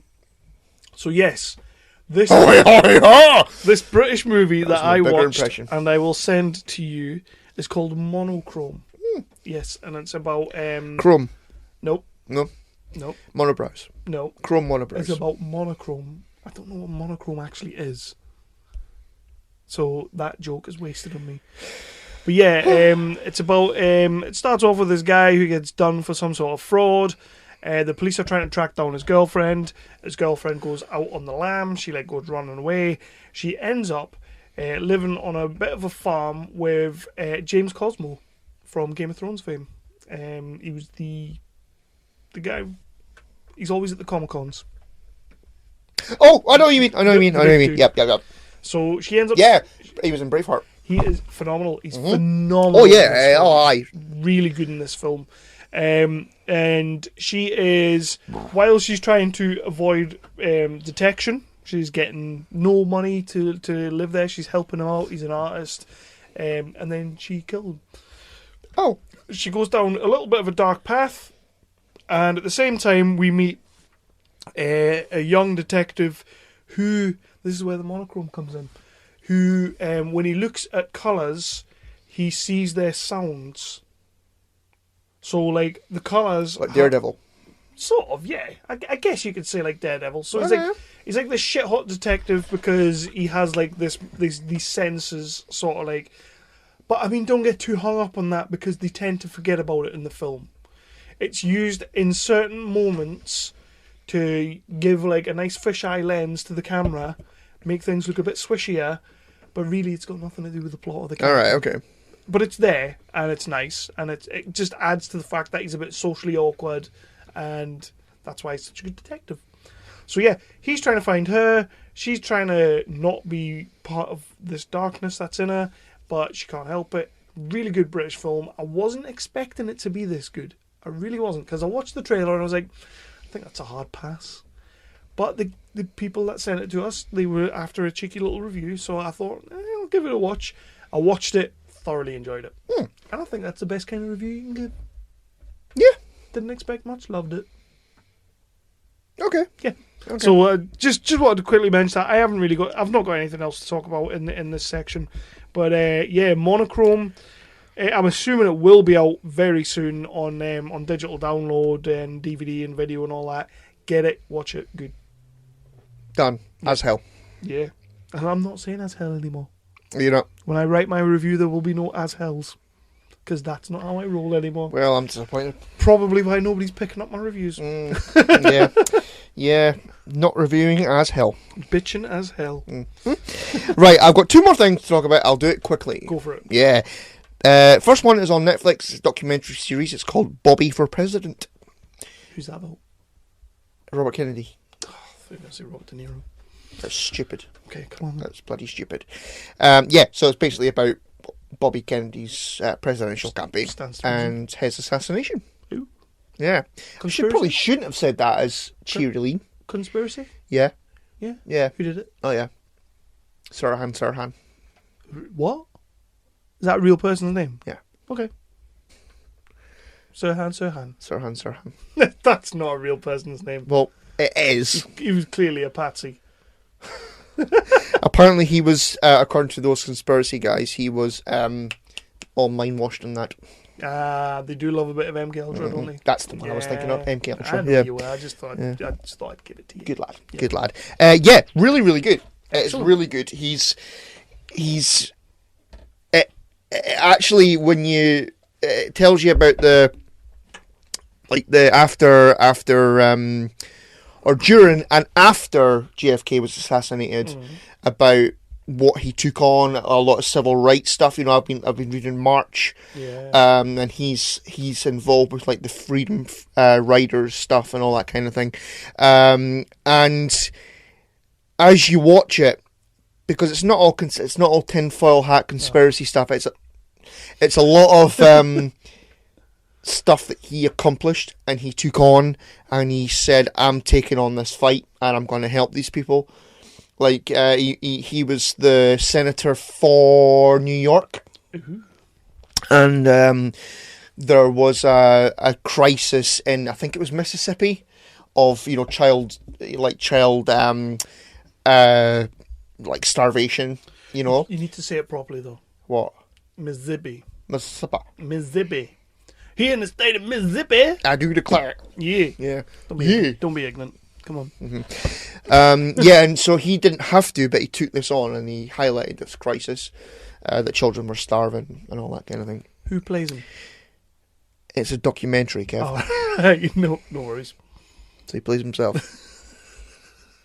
That's fucking brilliant. Fanny. Yeah, and so it kind of shows you that, he really had it in him to be a fucking amazing president, and it's really sad. It's really, really fucking sad. Yeah, it's a good documentary. I highly recommend it. You won't watch it though. I might. You won't, will you? I might. I like all that stuff. Now, another documentary series. This was on, I think it was either Sky One or Sky Atlantic. Right, this one is, it was called Golden State Killer Unmasked. Right. And it was about a serial killer / You're liking the serial killers and the deaths and Hostel, Alienist. Well, I'm thinking of taking it Killer, up. I'm thinking of taking it Bobby. up. So, just look out. Yeah, so it's from like the late 70s, late 70s it was. And so he started off like by robbing people's houses, and then he turned into a bit of an old rapist. And then he turned into a murderer / serial killer. Interesting. It scared the shit out of me. I won't lie. It's freaky as fuck. It really, really is. They've caught the guy now. It turned out, spoilers. Nice. But yeah, they actually caught the guy last year, I believe. Or was it this year? It might have been earlier on this year. But yeah. So it basically,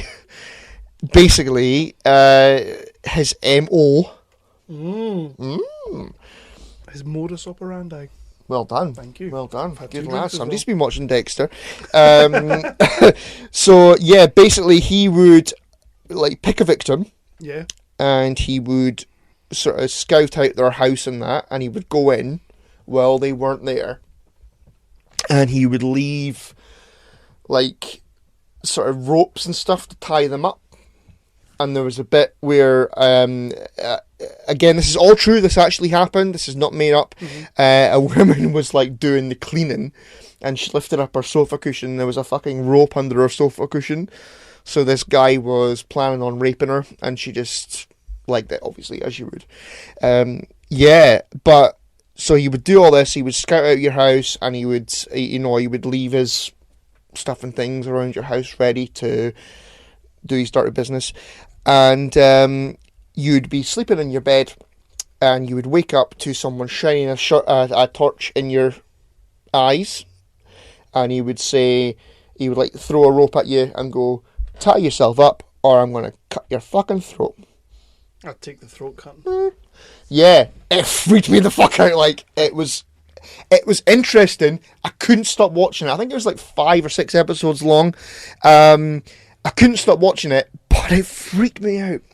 I think I'd rather you cut my throat than get buggered up the bum. Well, he only raped women. He killed men. Oh, that's alright then. So I was getting my throat cut. you were getting your throat cut. Yeah, I was going to get got. Yeah. But, you look like Chris Pine, so he might have just had a So, go. the burning question, seeing as you've been watching all these serial killery shits, Yeah. right? How would you choose your victims? What would be your not your MO, because that's like how you would do it. What would be your victim of choice? I think I would be like the Terminator, like a phone book killer. Like you get the phone book and you go, I want that one. See, that would be good because they couldn't really get your pattern, could they? Because you just, although depending if it was like a local phone book or a national phone book, I would hope national, because if you do it locally in Berwick, you're going to get caught pretty quickly. They're going to spot your pattern. They're all in like a 25-mile radius. Yeah, that one's over at Pryor. That one's also over at Pryor. They would all be in Pryor. Oh no, he broke away for. He went to Highcliffe instead. He broke away for a couple of days to go to Boots, which is like a running theme on this podcast. What about yourself? Me, right? See, now I have put a lot of thought into this. I believe you. I believe you. Years, Yep. Many years. 4 a.m. Yeah, 4 a.m. Yep. job. See, I would like to think I'd be like that, like you're saying, like the phone book killer. I'd like to think that all mine would just be completely random and completely unrelated. Mm-hmm. But like, I'm not much of a fucking tit that they would probably all be cousins or something. Like I would accidentally just pick cousins. But like, I would love to just like be one of those guys that just kills people at random, like just random nobody. Yeah, do it that way. Do it that way. And also, I like the idea of the guy in Copycat. Right? What does he do? You know, in the Sigourney Weaver movie, Right? where he I've not seen that for many years. he copies the styles of like famous serial killers. Ah, no, that's shit. Because then you would just be like the copycat killer. I think that's a fuss nonsense. Yeah. I Just would, cut the fucking head off. and what would your name be? What kind of name would you want? Oh, I don't know. That's a tough one. I think I would. Right, my MO would be that I'm left-handed, right? Are you? I'm left-handed, but I tend to favour my right hand for most things. And by that, I mean wanking. I got it. Don't worry. So I got it. Everyone else got it. Well, we're talking about how we would like to murder people. So continue. So, right, I would only kill men, completely unrelated men, right? Okay. From different places. I would do my homework, find out which one they with, right? And then I would crush the hands. I would bash the hands in so it was like mush on the floor, right? After I'd killed them. Like RoboCop. Yeah, right? And I'd be called the Masher. You have put a lot of thought in it, haven't you? No, I just thought that right now. No, you didn't. I did. I'm quite scared. Or the Basher. Because bashing, you can bash the bishop. So I'd be the Basher. The anti-basher. And no, that's Nah. shit. I quite like the Masher. Masher. That's what we've been taken though. It's been taken by something. Or, right, I would kill them in a garage and then I would smash everything up in the garage, right? Name writes itself, the Garage Smasher. That's also like the name of a shitty teenage, like, cunt. Okay. I'll tell you what, right? We'll put a pin on that one for now, and we'll come back next episode with our ideas of how we would kill people and what we'd be called. That sounds like a top 5. Top 5 serial killer names for yourself. Okay. You could be the Jarhead. The Jarhead. Right. Because when you get your hair cut, you like to be a Jarhead. The Jarhead killer. And you could kill the hairdresser who cut your hair. Why would I do that? Because you didn't like being a Jarhead anymore. So you killed them all. So I killed her. Yes. That's not a serial killer. You could be the head gardener. That's the name of an actual hairdresser, isn't it? I don't go there. I go to MOD. Other hairdressers are available. What? MOD. Yes, that's me. Okay. That's me. So that section went off the rails. Yeah, it did, didn't it? Yeah, aye. Got a bit dark. I quite like talking about serial killers. We'll do that again one time. Top 5 serial killers. Ooh, I like that. I like that. I don't really know that many. Sure you do. Google it. H.H. Holmes. Mm. I don't know what he did, but I know he's one. Harold Shipman. Jack the Ripper. Harold Shipman. Jack the Ripper. The McCanns. Wow! Oh, they're not a serial killer. That's one murder. Oh, that was isn't just it? So, one. yeah. Sorry. Allegedly. Allegedly. We don't want to get sued. So yeah, let's move on. Blimey. Just the pilot. I'll play a quick promo and we'll do just the pilot. Greetings from Tromaville. I'm Lloyd Kaufman, president of Troma Entertainment and creator of The Toxic Avenger. You know, folks, when the Troma team and I are not making those great movies like Tromeo and Juliet and Terra Firma and Return to Nukem High, a.k.a. Volume 2, the Troma team and I like to kick back and inhale the most educational and entertaining podcast in the world, Poop Culture. Hello, I'm Toxie. Toxie, I love poop culture. Poop culture is the best. I like poop culture. In fact, I even look like some poop right now. If you look closely, kind of a poop. But I'm 70 years old and I want to blow my fucking brains out. So, honestly, I don't even know why I care. 1, 2, 3, 4. Poop culture, yeah. So yeah, this is your baby. Yeah, Just the Pilot. So, for Just the Pilot, we watched Deep State, starring Mark Strong and the guy from Game of Thrones. Yeah. What did you think? Pants. Pants. Can we just move on? It was shite. Yeah, we're a lot of pish. It was boring. It was dull. So it's set in like Syria or Iran or whatever the fuck. His son, Mark Strong's son, him from Game of Thrones, Robert Baratheon's bastard, has gone and that's who he was. Yeah. signed up for Summon or Nothing, and he apparently gets killed, or does he? No, he doesn't. I know he doesn't. Spoilers, he doesn't die. It's all very 9/11-y. They're trying to make Mark Strong the British Jack Bauer, which does not work. Yeah, boring, dull. No. I like Mark Strong as well. I like Mark Strong as well. When I, said to you, we'll watch Deep State, I thought, Mark Strong, it'll be good. Yeah. But no, it he wasn't. did another TV show a couple of years ago. It was on Fox, and it did like one series and then done. Right. Like it didn't go down too well. Maybe he's just not a TV guy. Like maybe he's just better Could suited be, to like could being be. a Kingsman all the time. It's probably not going to happen, now, is it? No. Spoilers, he died. That's right. That's right, yeah. Right, I'm going to have to, on the fly, think of a new show. Is this because the quickest Just the Pilot we've ever I done? think it probably is, Yeah. right? It probably is. Right, what will we do, the 0%ers, while I'm Probably gonna looking... be just as quick. Yeah, while I'm looking for a new show Ooh, I like it. for the next Just the Pilot. Will we multitask, Kev? This could go let's very do badly two wrong. sections in one. Well, bro. shit. 2 sections in one, bruh. So yeah, Don't ever call me bro again. the 0%ers this episode was a movie I had so much faith and optimism in. It had Charlie Sheen, it had Donald Sutherland, it had Linda Hamilton. It was pish. It was like what, a mid 1990s, late 1990s movie that might as well have been filmed in the 60s. Yeah. Fuck me, it looked terrible. It It was awful. It was 90s as a son of a bitch. Let's not get into the movie just yet. I just want to talk about how shit this movie looks. Like, Yeah. Yeah. It did. It looked... old as It looked balls. really... It's aged terribly. I Yeah. mean, there are movies from, like, say, Jaws, for example, Yeah. which hasn't aged terribly. Not a day. It was... sarcasm? No. Okay. It's watchable because it's the best movie ever made. But but this looked like utter crap. It really did. It looked so 90s. It was so dated. I kind of put it on and I was like, oh, something wrong with my TV. I need to go and buy a new TV.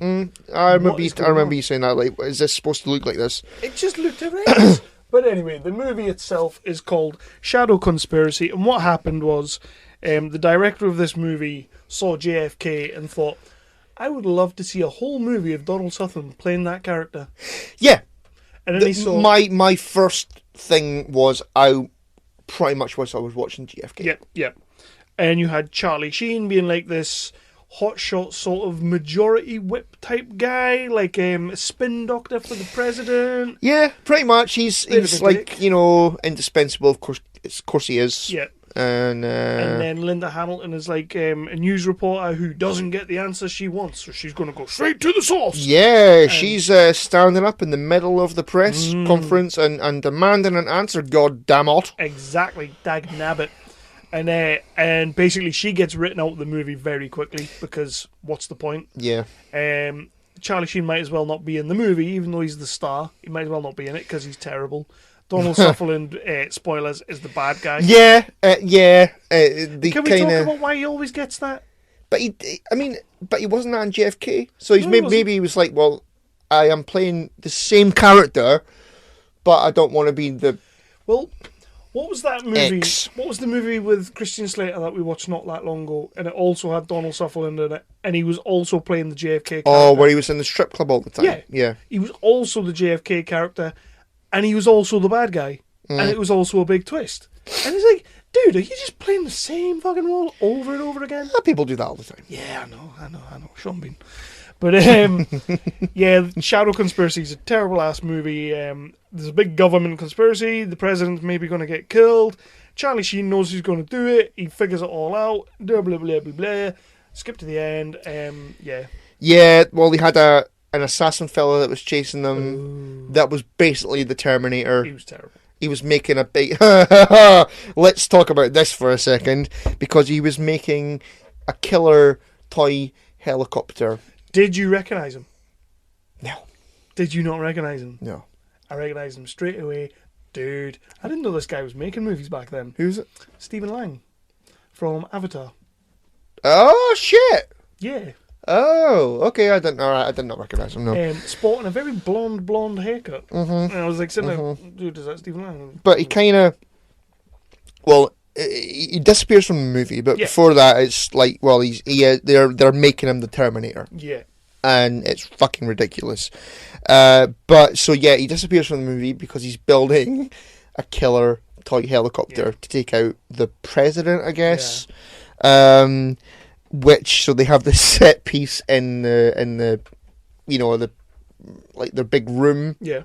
And so what made me laugh like a son of a bitch was the helicopter crashes and there's a big nuclear explosion when the helicopter crashes. It's huge. Mm-hmm. On a shit budget, so it looks terrible, and it already looked terrible anyway. Yeah. It's very red as well. The screen's really red. It got a slight pass from me because of Linda Hamilton. Yeah. That was about it. There's a lot of like I'm saying, like the screen is like red and orange all the time. It's like, what the fuck are you doing? This is maybe Miami. Are we playing Vice City right now? City Vice. Shitty whack. But seriously, this film's bad. It completely deserves the 0%. I'd give Linda Hamilton 0% in this film. Bless her. Which is a shame.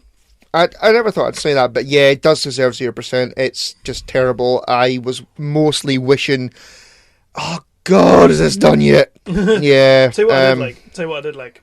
And I would love to know if any assassins out there phone in, get to us on 365 Flicks Podcast on Facebook and Twitter, please.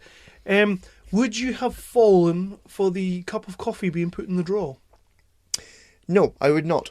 That was ridiculous. Dude's running away for his life, but has the presence of mind to hide a cup of coffee in the drawer because he's already killed 3 people, so if he sees 4 cups, it's got to be somebody else here. Mm-hmm. He's got the presence of mind to hide a fucking cup of coffee. Because he's a Terminator. I'm sitting there like, what are you doing? Knock it on the floor. It could have been an accident from 3 days ago. He's going to let that go. It could have been a stale cup of coffee. Oh, it could have been. Yeah. But yeah, it's not good. It's just don't. Shadow Conspiracy, 100%, definitely 0% now. So where would you put this on the scale of the 0% of movies? Which one did we really like? Can you think of one that we really liked? Or one that was like... there have been ones that we've liked, but I can't think of any. Yeah, can't think of any off the top of my head. Yeah, and I'm really struggling to find just a pilot. Well, that screws my scale up. So yeah.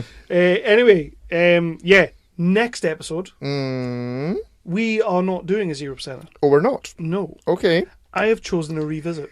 Ooh. I know this was your baby and you were in charge of this, but lately I've been feeling a hankering to watch a movie that I have only ever seen in maybe like the first 2 or 3 years that it came out. I watched it a couple of times. Right. Maybe only seen it a handful of times, but it was like in the first 2 or 3 years. Batman vs Superman? No. I've not seen it since then, and you know what? I feel like revisiting. Okay. So we are going way back. Not way back, it's just a bit for a couple of years.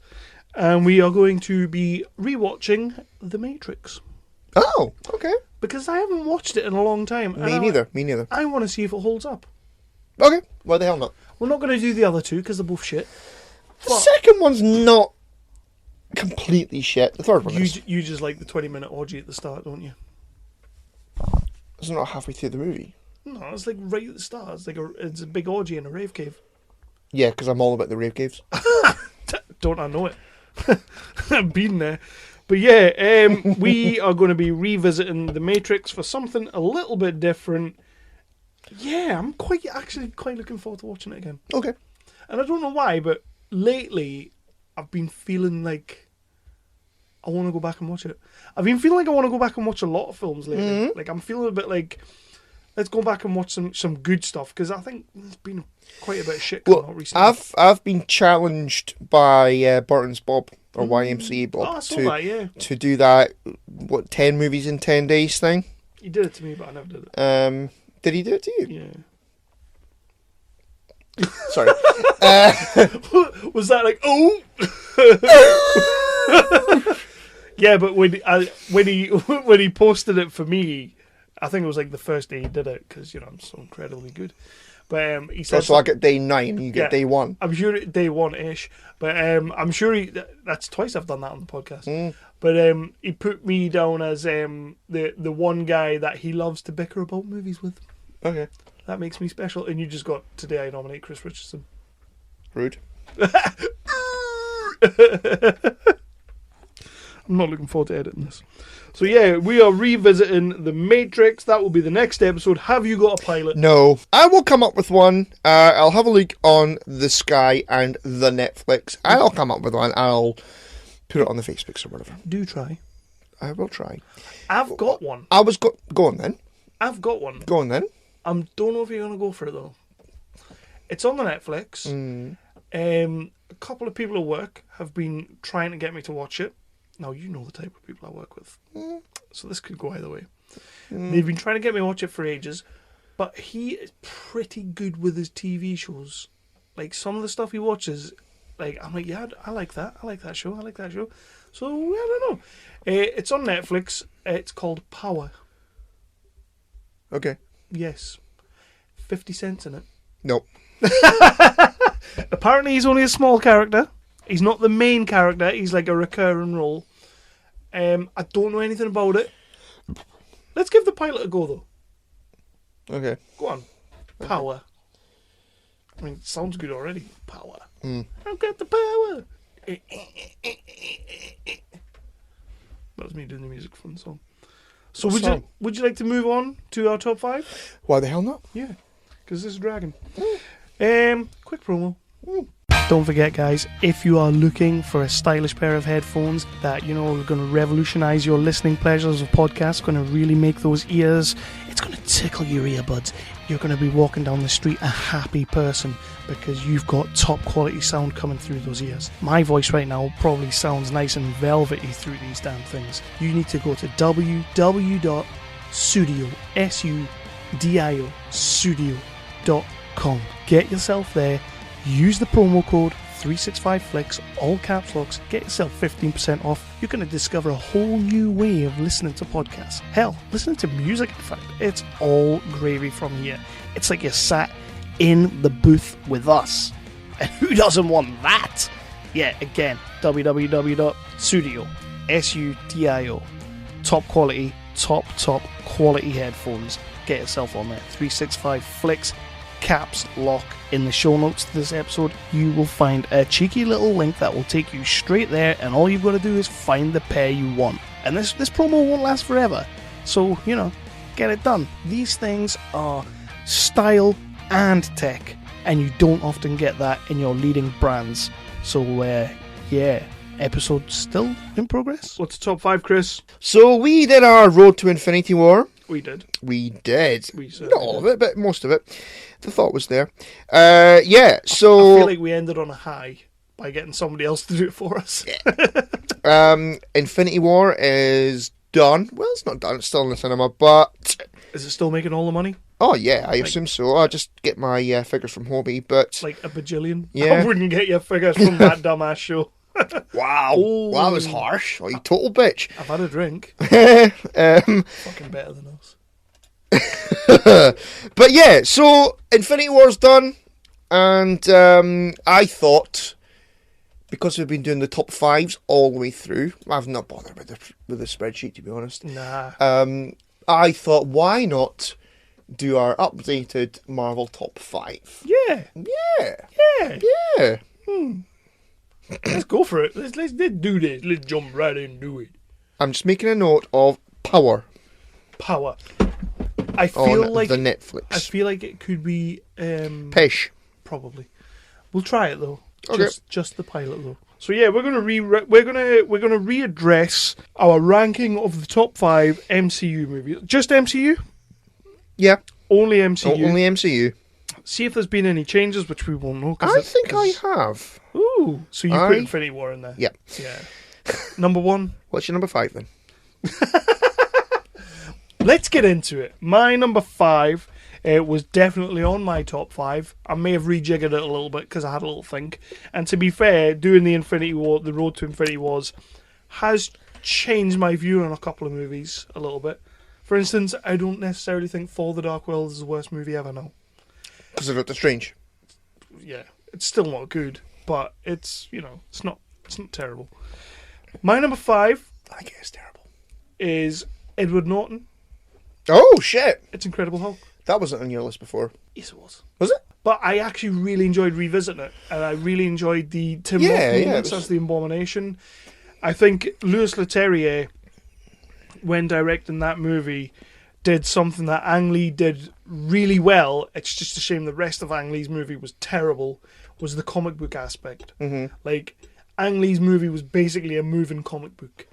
And I feel like Louis Leterrier took that and made it sort of like, he didn't go panel for panel Yeah. in the way Ang Lee did I it. think that the Ang Lee one, it was an interesting concept, but he just went way too wanky with it. Yeah. Thing is, if you want to watch a motion comic, you watch a motion comic. Yeah. You're not going to watch a big blockbuster Marvel movie for that. Yeah. But Yeah. Leterrier took little aspects that Ang Lee was doing and did a really clever thing with it. I love the whole thing about how the montage at the start, like, he's kind of like, yeah, we're doing an Origins movie. Fuck the Origins, everybody knows that, so we'll just do a cheeky little montage. Blah, blah, blah, Yeah, blah. straight into In it. you go. Straight into it. Destroy some shit. Fantastic. Yeah, absolutely. Fantastic absolutely. game. I love the movie. I really wish Ed Norton wasn't such a picky bastard to work with. I wish he was just the most amazing guy in the world, but apparently he's just Complete dick. a diva. Yeah. And it's a shame because I would love to have seen him come back. However, we got Mark Ruffalo. Yeah. I do love Yeah. Mark Ruffalo. It would have been very interesting if Ruffalo had been in that Yes, as which the they director wanted. Yeah. Well, yeah, it was he wanted that, and they wanted Norton. Yeah. Egg on their face. Yeah. Louis Leterrier got what he wanted, eventually. Just not in his movie. Yeah. Yeah, good. Yeah, okay. I'll give you that one. Yeah, that's my number 5. I do enjoy that movie, and rewatching it for the Road to Infinity War, like, yeah, 100% brilliant. Cool. Yeah. Okay, my number 5 is a new entry. Ooh, Yeah. it was No. Black Panther. No. Oh, Why don't you just let me do this? Yeah, my number 5 is Thor Ragnarok. ooh. Yeah. Toby likes that one Because apparently. it's hilarious, Kev. It is bloody hilarious. No, you know what? I've watched the movie a few times now with a couple of different people, and Kate Blanchett is great. She is an amazing big bad, and I love the mythology around her. I think the movie looks beautiful. I love the 80s soundtrack to it. I love the other, I can't remember what the name of the song is that they use it at the start and at the end. That one. Immigrant song, isn't it? I think it's just called that. It would be better called that. I like the arc of Thor. I like the arc again of Kate Blanchett. I think it's a damn good movie. It's got a good story, it's good mythology, it's got a good setup to Infinity War, And it's for me the best Thor movie, and it is in my top 5 now. Does it set up Infinity War? Well, the end of Thor is the start of Infinity War. You mean like the after credits scene? Yeah. Don't question me. I was going to say, it has fuck all to do with Infinity Wars. There's Infinity Stones mentioned probably at some point. Okay. So that was your number 5. Thor Ragnarok, Toby will be happy with that. My number 4. Talk about 80s soundtracks. Talk about movies with an awesome soundtrack. It's Guardians. Yeah, that is my number 4 as well. Yay! Well, Guardians was always going to be on my list. Guardians 2, not so much. It's pretty much... I think that Guardians 2 is good, but it's a little bit forgettable. Oh, big time. Big time. It is good though. Like what's his name? Yondu. No. Michael Rooker. No. That is Yondu. Keep going. Ego. No. Kurt Russell. Yep. Okay. Who plays Ego? Is that who he plays? Yeah. I think he's good in it. Obviously Yondu's good in it, Yeah. and it made me cry almost in the cinema. So, yeah. I think the best part of Guardians 2, and I've said it many, many times, that I just think the second one's pants up until the last half an hour, and it's like the most perfect bit of film put on screen. So basically, when he kills Ego, and then from there onwards, it's just so fucking beautiful. When you're going around the different characters, and you've got the silence, you've got the Ravagers coming in, it's just so gorgeous, that whole half an hour. But the rest of the film's just so... It's weird. It's a weird one. You know, they have the first movie where they're getting them all together, and then the second movie they split them apart again. Yeah.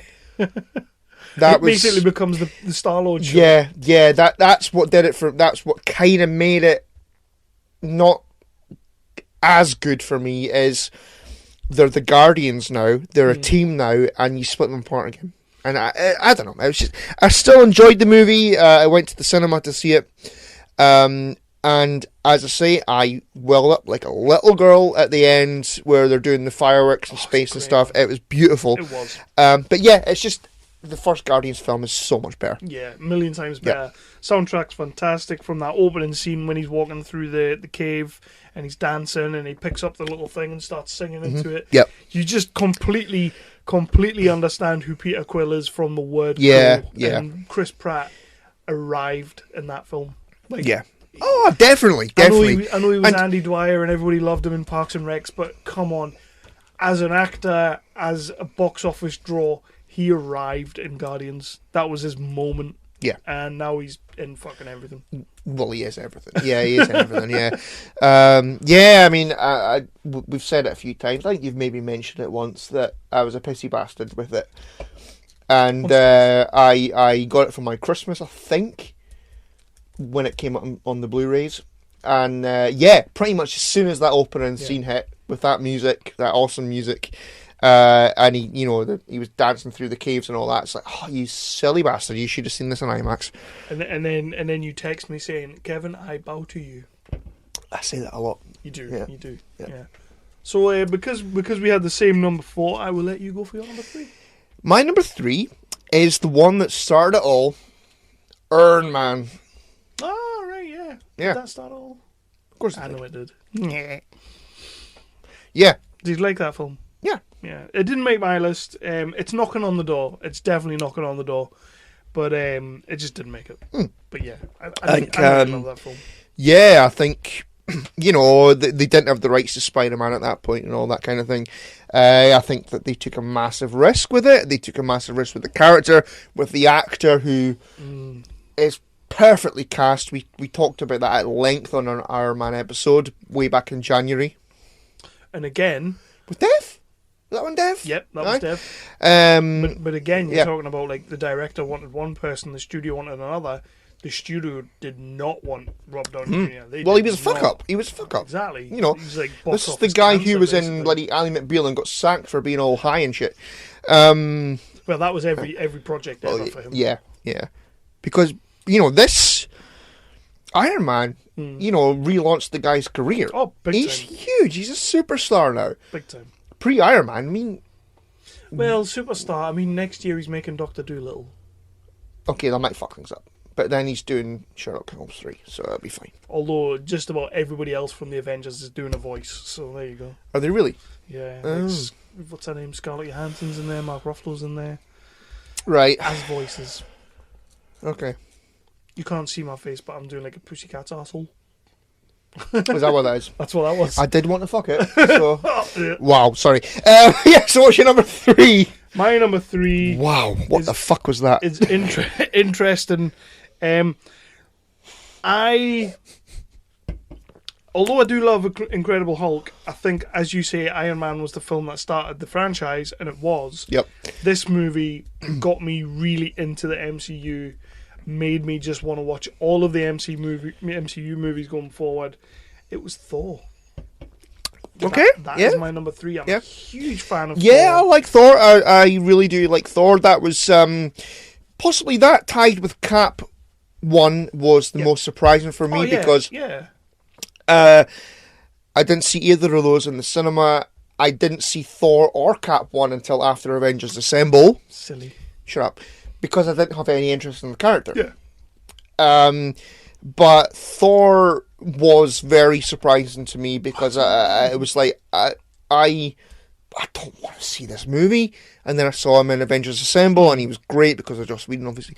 But, come on, I had to do it at least once. Yeah, I suppose. But yeah, I mean, Thor was very surprising. It's a great movie. It is. is. It is a great movie. And he's like, Hemsworth has always got that character. I will say, and I said it on the last episode when we really spoke about it, the Infinity Wars episode. Hemsworth has only just now got that character. Like, he completely nails it. He knows exactly who Thor is. He's kind of feels like he's lived Thor's life in a way because he's so spot on with it. But he's always kind of got it. Yeah. I mean, He's always had Thor like in there. Aye. But now he's kind of got him like, I'm pointing at my head when I say in there, but now he's kind of got him like in there, like in his heart. He just knows who Thor is now. Yeah. And he's no longer, I don't feel like he's acting anymore. I feel like Chris Hemsworth is Thor. You know, he's just so spot on with it now. So would you watch a Thor 4? Definitely. Yeah. I want. It's a rumor just now, but the word on the rumor mill is that it's going to be a Mighty Thor movie. I don't know what that is. Just like another Thor, but All right. I think we should just call it Thor 4. Okay. I would love to be able to turn around on the podcast and say, so I saw Thor. I saw Thor 4. Get at least 4 or 5 of these Carlins into me, and then get me to say that. I thought Thor. I thought Thor. I saw Thor 4. Yeah. I would love to be able to say that. Yeah, Thor, love it. Amazing film. Kenneth Branagh fucking nailed it. This was the movie that really got me into the MCU. Yeah, not Iron Man. I liked Iron Man. I loved Iron Man, okay? I really enjoyed Incredible Hulk first time round, second time round, every time round. But Thor was completely different to me. Iron Man's kind of just Batman in a way. Only better. Fair dues, whatever. Incredible Hulk. I'd already seen like an Incredible Hulk movie. I'd seen a couple of iterations of Incredible Hulk. I'd never seen anything like Thor, and it was just this grand, epic god movie. He's barely a superhero, he's a fucking god. Yeah. Yeah. I loved it. Fair play. So yeah, Fair play. Thor is in 3. So what's your 3? You've already given your 3. Oh, well, yeah. What's your 2? My number 2 is Spider-Man Homecoming. How dare you? It's Spider-Man. I saw that coming a mile off. Yeah. Yeah, I'm surprised it's not a number 1. Yeah, Spider-Man. It's Spider-Man. It is Spider-Man. Tom Holland, as we saw in Infinity War and Civil War and Spidey Homecoming, is superb. He is. He is so good. I was welling up like a little girl in Infinity War when things happened. Yeah, Tom Holland is amazing. Michael Keaton in Spider-Man Homecoming is sinister as a son of a bitch. I think it's a great movie. I know that there's issues with the time, the timeline and all that, but Oh, fuck off, Doesn't you matter. total internet virgins. I think that Spider-Man Homecoming is a great movie. I cannot wait to see more of Tom Holland as Spider-Man. I I'm think gonna he's have to rewatch that. I think he's great. I really think the movie is fantastic. And as a Spider-Man fan, Yeah. I think he is my favourite version of Spider-Man. So not Tobey Maguire. I think he's edged it, but after Infinity War, after that moment in Infinity War, I really do think that he's edged himself above. So who do you think is going to be the better Venom? Tobey Maguire as his little stint as Venom, because he had the symbiote in him at one point, or Tom Hardy? Tobey Maguire, Tom Hardy, it's apples and oranges, isn't it?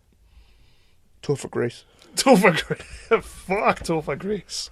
He's making a comeback. He's in a film. Like, he's still a thing. Is he? Yeah. Oh, He's in, fuck like, me. I thought it would be like... I thought you'd be going back to bloody rebooted that 70s show or something. That 80s show. I'd watch that. Ugh. I would watch that. But Yeah, so Spider-Man Homecoming, I love it. It's great. Yeah. You know, I've only ever seen the movie twice. I saw it when it came out, and then I saw it again not that long ago. It would have been a wee while ago now. I think I need to watch it again. I need to give that another go. I do like it, but I need to give it another go. Yeah. So my number 2 is not unlike Spider-Man. He's an ant. Ant-Boy. Ant-Man. Oh. My number 2 is Ant-Man. Right. I had no faith going into that movie. Not in the movie, but in Paul Rudd. Yeah. I was like... Yeah. I was like, okay, they've made some pretty ballsy choices over the years, and I was like, but this one is going to shoot them in the foot. Yeah. Paul Rudd. What, Phoebe's husband? Yeah. Yeah. I know what you mean. It was like, this guy is not going to be able to carry this movie. This big budget Marvel movie is going to suck balls because they got Paul Rudd in there. Don't get me wrong, I like his comedy chops. He's got some comedy chops. He's funny. And then the other thing was the whole Edgar Wright thing. Like, I still really want to see what Edgar Wright was going to do. But from what I've read since the movie came out, it's not that different. Right. It's just kind of...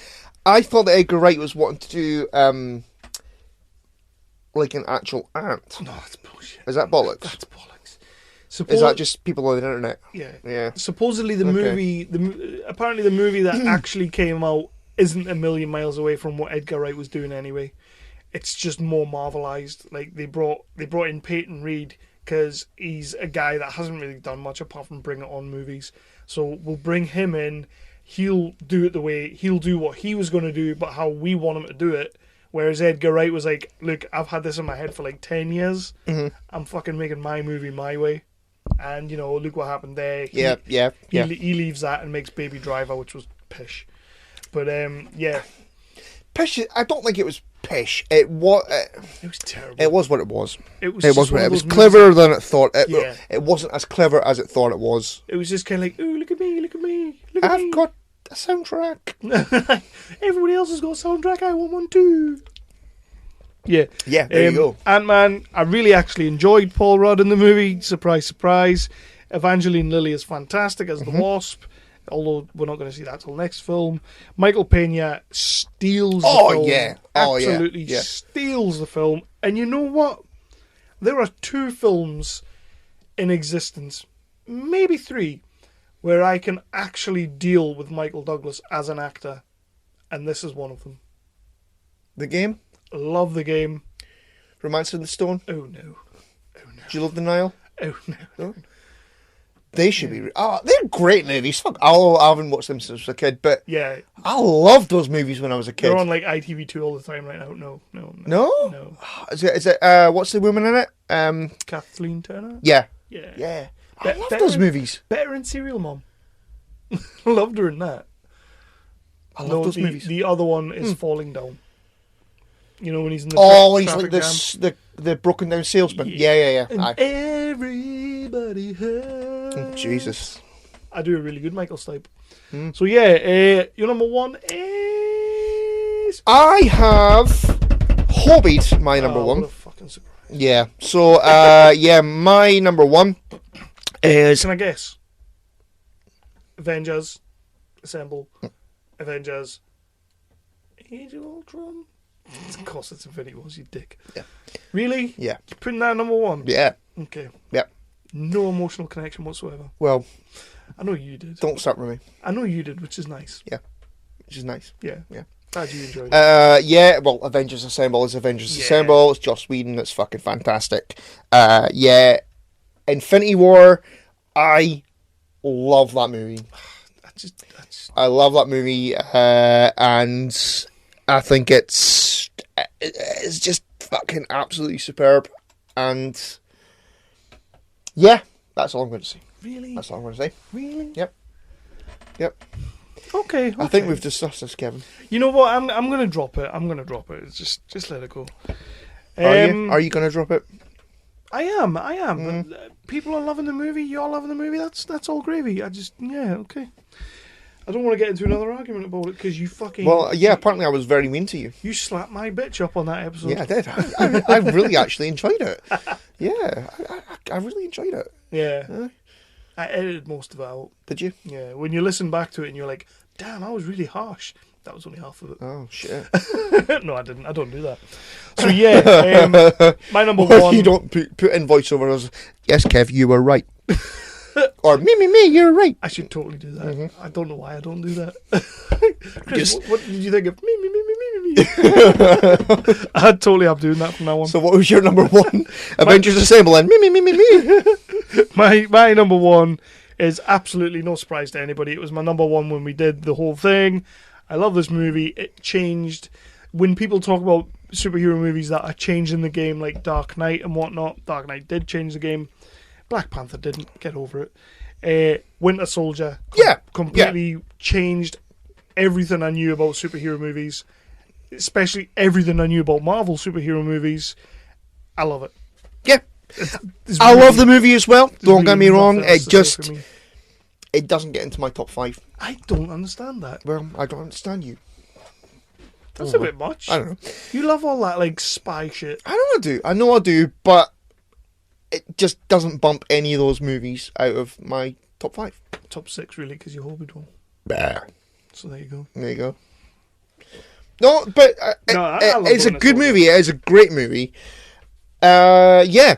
I really want to see Sebastian Stan taken over as the leader of the group. He's kind of fizzled out, isn't he? Well, literally, because he's No. like dust now. Spoilers. Oh shit. Yeah. To be fair though, he's coming back because everybody's coming back, so it's okay. Well, not everybody's coming back. 9-picture deal, bro. Don't. That's how we know they're all coming back. Yeah, don't do your head wobble at me.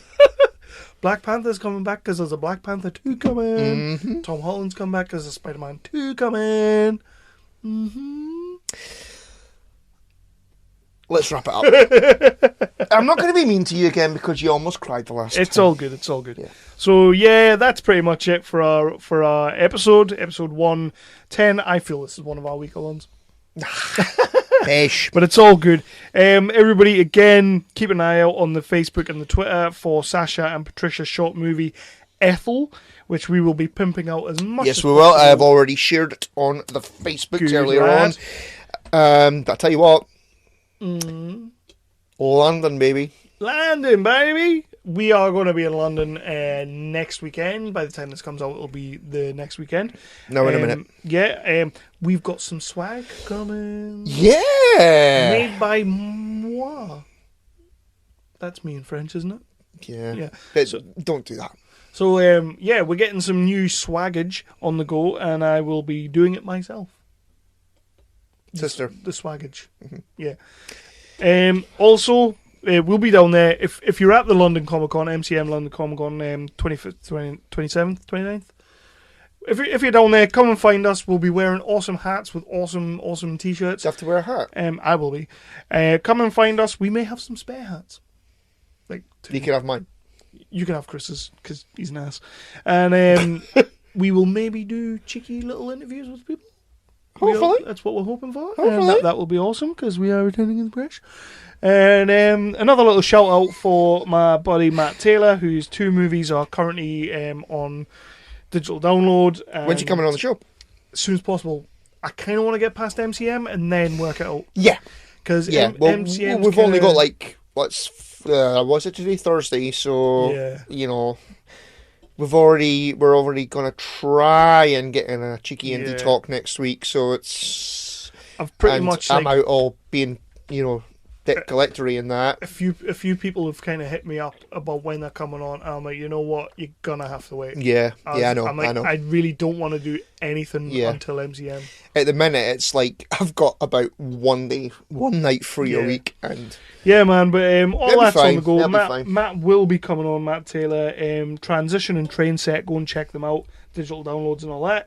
Check them out. And a cheeky little shout out for a couple of lads from our hometown who are starting their own little business. Yes. The Geek Box. Do it. On you go. Cannot wait to see what these guys have been up to. They've got the paper on the windows so they can hide, and they're doing all secret-y stuff, building Death Stars. Can't wait to see what they're up to. The Geek Box. Do you think we'll get a 365 exclusive? Probably not. No, probably not. Nah, Rude. Don't really want one. But yeah, we are going to be at London MCM Comic Con. That is the shiznit right now, and we will be back. Can't wait, man. Can't wait. I'll look out for some hopefully awesome interviews. Yeah. Hopefully, fingers crossed. Yeah. And you know what? This is the end of there. And we'll be back for 111. And check out the pop-up film. Fuck. Bye.